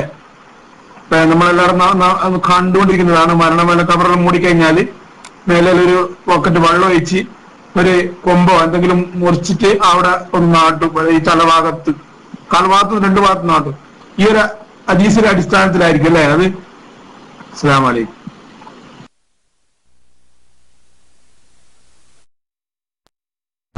വലൈക്കും അസ്സലാം. ഈ ഹദീസിന്റെ അടിസ്ഥാനത്തിൽ തന്നെയാണ് അങ്ങനെ ചെയ്യുന്നത് കേട്ടോ. അതങ്ങനെ ചെയ്യൽ സുന്നത്താണ് എന്ന് ഫിഖഹിന്റെ കിതാബുകളിൽ ഉണ്ട്. ഈ ഹദീസാണ് അതിന് ഫുഖഹാ തെളിവായി പറയുന്നതും. മനസ്സിലായോ? അപ്പൊ ഈ ഹദീസിന്റെ അടിസ്ഥാനത്തിൽ തന്നെയാണ് അങ്ങനെ ചെയ്യുന്നത്. അപ്പൊ അവിടെ 2 തെളിവുണ്ട്. ഒന്ന് ഹദീസിന്റെ നസ്സ്, മറ്റേത് ഖിയാസ്. ഏതാണ് ഖിയാസ് എന്നറിയാം? ഖിയാസ് ദീനിൽ തെളിവാണ്. ഖിയാസ് ദീനിൽ തെളിവാണ് എന്ന് പഠിപ്പിക്കുന്നത് പരിശുദ്ധ ഖുർആനാണ്. മനസ്സിലായോ? അപ്പൊ സലഫിന്റെ ചോദ്യമാണ്, ശിക്ഷ ഉണ്ടെന്ന് അറിഞ്ഞാലല്ലാതെ വേണോ? സലഫ് ഗൾഫ് പോയാൽ പിന്നെ പെരേക്ക് പൈസ അയക്കണമെങ്കിൽ പട്ടിണിയാണ് എന്ന് അറിയണം. നമ്മള് സലഫ് ഗൾഫ് പോയാലേ പെരേക്ക് പൈസ അയക്കണമെങ്കിൽ എന്തറിയണം? പെരേല് പട്ടിണിയാണ് എന്ന് അറിഞ്ഞാലേ അയച്ചു കൊടുക്കുള്ളൂ. ഇല്ലെങ്കിൽ എന്താവൂല? ഒന്നും അയച്ചു കൊടുക്കൂല. ഇത്രയൊക്കെ പിസ്കനായ പറ്റുമോ സലഫേ? കേട്ടോ, ഇത്രയൊക്കെ പിസ്കനാകണം നമ്മള്. ഞമ്മക്ക് എന്തായാലും ഇവിടെ ഒരു കാര്യം ഉറപ്പാ. എന്ത്? ഒന്നിരിക്കെ ഓല പട്ടിണി അതുകൊണ്ട് മാറും, അല്ലെങ്കിൽ ഓൽക്ക് എന്തെങ്കിലും ഗുണം അതുകൊണ്ട് കിട്ടും. അല്ലേ? ഇങ്ങനല്ലേ നമ്മൾ ചെയ്യല്? അല്ലാതെ ഇപ്പൊ നമ്മൾ വാപ്പാക്കും ഉമ്മാക്കും പൈസ കൊടുക്കല് പട്ടിണിയാന്ന് ഉറപ്പായിട്ടേ കൊടുക്കുള്ളൂ? അല്ല, നമ്മൾ എന്തായാലും അവർക്ക് കൊടുക്കും. നമ്മൾ കൊടുത്തിട്ടില്ലെങ്കിലും പട്ടിണിയൊന്നും ഉണ്ടായിക്കൊള്ളണമെന്നില്ല. അതേപോലെ കബറാളിക്ക് നമ്മൾ കൊടുക്കുമ്പോൾ എന്താ ഉണ്ടാകുക? ഒന്നൊക്കെ ദോഷം പൊറുക്കും, അല്ലെങ്കിൽ ദർജ കൂടും. അങ്ങനെയല്ലേ ഹദീസുകളൊക്കെ പഠിപ്പിച്ചത്? ഒരാൾക്കൊരു ഗുണം കിട്ടിയാൽ ഒന്നിരിക്കൽ അയാളെ ദോഷം പൊറുക്കും, ദോഷമൊന്നും പൊറുക്കാനില്ല അയാളെ ദർജ കൂടും. കണ്ടാലൊന്നും ഇട്ടല്ലോ. ഓക്കെ, ഞാൻ പിന്നെ മൈക്ക് വിടുക. ഇനിയിപ്പോ കൂടുതൽ സംശയങ്ങളൊന്നുമില്ല. ഇന്ന് സമയം കുറെ വൈകി. ഏതായാലും കുറച്ച് ചുമയുടെ ഒരു പ്രശ്നമുണ്ട് എന്ന് പറഞ്ഞറിയിക്കാതെ തന്നെ എനിക്കറിയാം. ചില സുക്കടക്ക് അങ്ങനെയാണ്. അത് വന്നാൽ പിന്നെ ആരോടും പറയാതെ എല്ലാവരും അറിയും. അപ്പോൾ അതുകൊണ്ട് എല്ലാവരും ദ്വാരക്ക് അത് മാറാനും സംസാരിക്കാനൊക്കെ കുറച്ച് ബുദ്ധിമുട്ടുണ്ട്. അപ്പോൾ ഞങ്ങളൊക്കെ ദുആ ചെയ്യുക. അല്ലാഹു തആല നമ്മുടെയൊക്കെ എല്ലാ അസുഖങ്ങളും പ്രയാസങ്ങളൊക്കെ ശിഫയാക്കി പരിപൂർണമായ ആഫിയത്തും ഇസ്സത്തും നൽകി അനുഗ്രഹിക്കട്ടെ. അല്ലാഹു സുബ്ഹാനഹു വ തആല ദീനിന് വേണ്ടി സേവ ചെയ്യാനുള്ള എല്ലാ തൗഫീഖുകളും നമുക്കും ബന്ധപ്പെട്ട എല്ലാവർക്കും നൽകി അനുഗ്രഹിക്കട്ടെ. നമ്മുടെ വളരെ കഷ്ടപ്പെട്ട് നമുക്ക് വേണ്ടി അധ്വാനിച്ച, നമ്മളെ പഠിപ്പിച്ച നമ്മുടെ മാതാപിതാക്കൾ, ഉസ്താദുമാർ, ആലിമീങ്ങൾ, സയ്യിദന്മാർ, പ്രവർത്തകന്മാർ, നമുക്ക് വേണ്ടി അധ്വാനിക്കുന്നവർ, നമ്മളെ സ്നേഹിക്കുന്നവർ, നമുക്ക് വേണ്ടി ദുആ ചെയ്യുന്നവർ, നമ്മളോട് ദുആ കൊണ്ട് വസിയ്യത്ത് ചെയ്തവർ, അങ്ങനെ തുടങ്ങി നമുക്ക് കടപ്പെട്ട, നമ്മളോട് ബന്ധപ്പെട്ട പലരും ഉണ്ട്. അർഹമുർ റഹീമീനായ അല്ലാഹു എല്ലാവർക്കും രണ്ട് ലോകത്തും ഇസ്സത്ത് നൽകുമാറാകട്ടെ. എല്ലാ വിഷമങ്ങളും പ്രയാസങ്ങളും അല്ലാഹു തീർത്തു കൊടുക്കുമാറാകട്ടെ. നമ്മളെല്ലാവരെയും സാലിഹീങ്ങളോടൊപ്പം അല്ലാഹു സ്വർഗത്തിൽ ഒരുമിച്ച് കൂട്ടിത്തരുമാറാകട്ടെ. നമ്മുടെ കൂട്ടത്തിൽ നിന്ന് ഉംറക്ക് പോകുന്നവരുണ്ട്, ഉംറക്ക് പോകാൻ തയ്യാറായി ഒരുങ്ങിയിരിക്കുന്നവരുണ്ട്. അല്ലാഹു അവർക്കൊക്കെ നല്ല മബ്റൂറായ മഖബൂലത്തായ ഉംറ ചെയ്യാനുള്ള തൗഫീഖ് നൽകുമാറാകട്ടെ. നമുക്കെല്ലാവർക്കും ആ പരിശുദ്ധമായ ഭൂമിയിൽ ചെന്ന് ഹബീബ് മുഹമ്മദ് റസൂലുള്ളാഹി സ്വല്ലല്ലാഹു അലൈഹി വസല്ലമ തങ്ങളെ പലതവണ സിയാറത്ത് ചെയ്ത് അവിടുത്തെ പൊരുത്തവും സന്തോഷവും കരസ്ഥമാക്കാനും അള്ളാഹുവിൻ്റെ സവാബും മഹബത്തും കിട്ടാനും തൗഫീഖ് നൽകി അള്ളാഹു അനുഗ്രഹിക്കുമാറാകട്ടെ എന്ന് ദുആ ചെയ്ത് നിങ്ങളെല്ലാവരും ദുആ ചെയ്യണമെന്ന വസിയ്യത്തോടെ ഇൻഷാ അല്ലാഹ് അടുത്ത ബുധനാഴ്ച ഈ ക്ലാസ്സിൻ്റെ ബാക്കി ഭാഗമുണ്ടാകും. കഴിഞ്ഞ ബുധനാഴ്ച ക്ലാസ് മുടങ്ങിയത് ഞാൻ നേരത്തെ ഓർമ്മപ്പെടുത്തിയതുപോലെ എൻ്റെ ലാപ്ടോപ്പ് പ്രശ്നമായതുകൊണ്ടാണ്. അതുകൊണ്ട് അങ്ങനത്തെ സാങ്കേതിക പ്രശ്നങ്ങളൊന്നും ഇല്ലെങ്കിൽ ഇൻഷാ അല്ലാഹ് ക്ലാസ് എടുക്കണം എന്ന് തന്നെയാണ് ആഗ്രഹിക്കുന്നത്. അല്ലാഹു തൗഫീഖ് ചെയ്യട്ടെ. വാഖിറു ദഅ്വാനാ അൽഹംദുലില്ലാഹി റബ്ബിൽ ആലമീൻ. അസ്സലാമു അലൈക്കും വറഹ്മത്തുള്ളാഹി വബറകാതുഹു.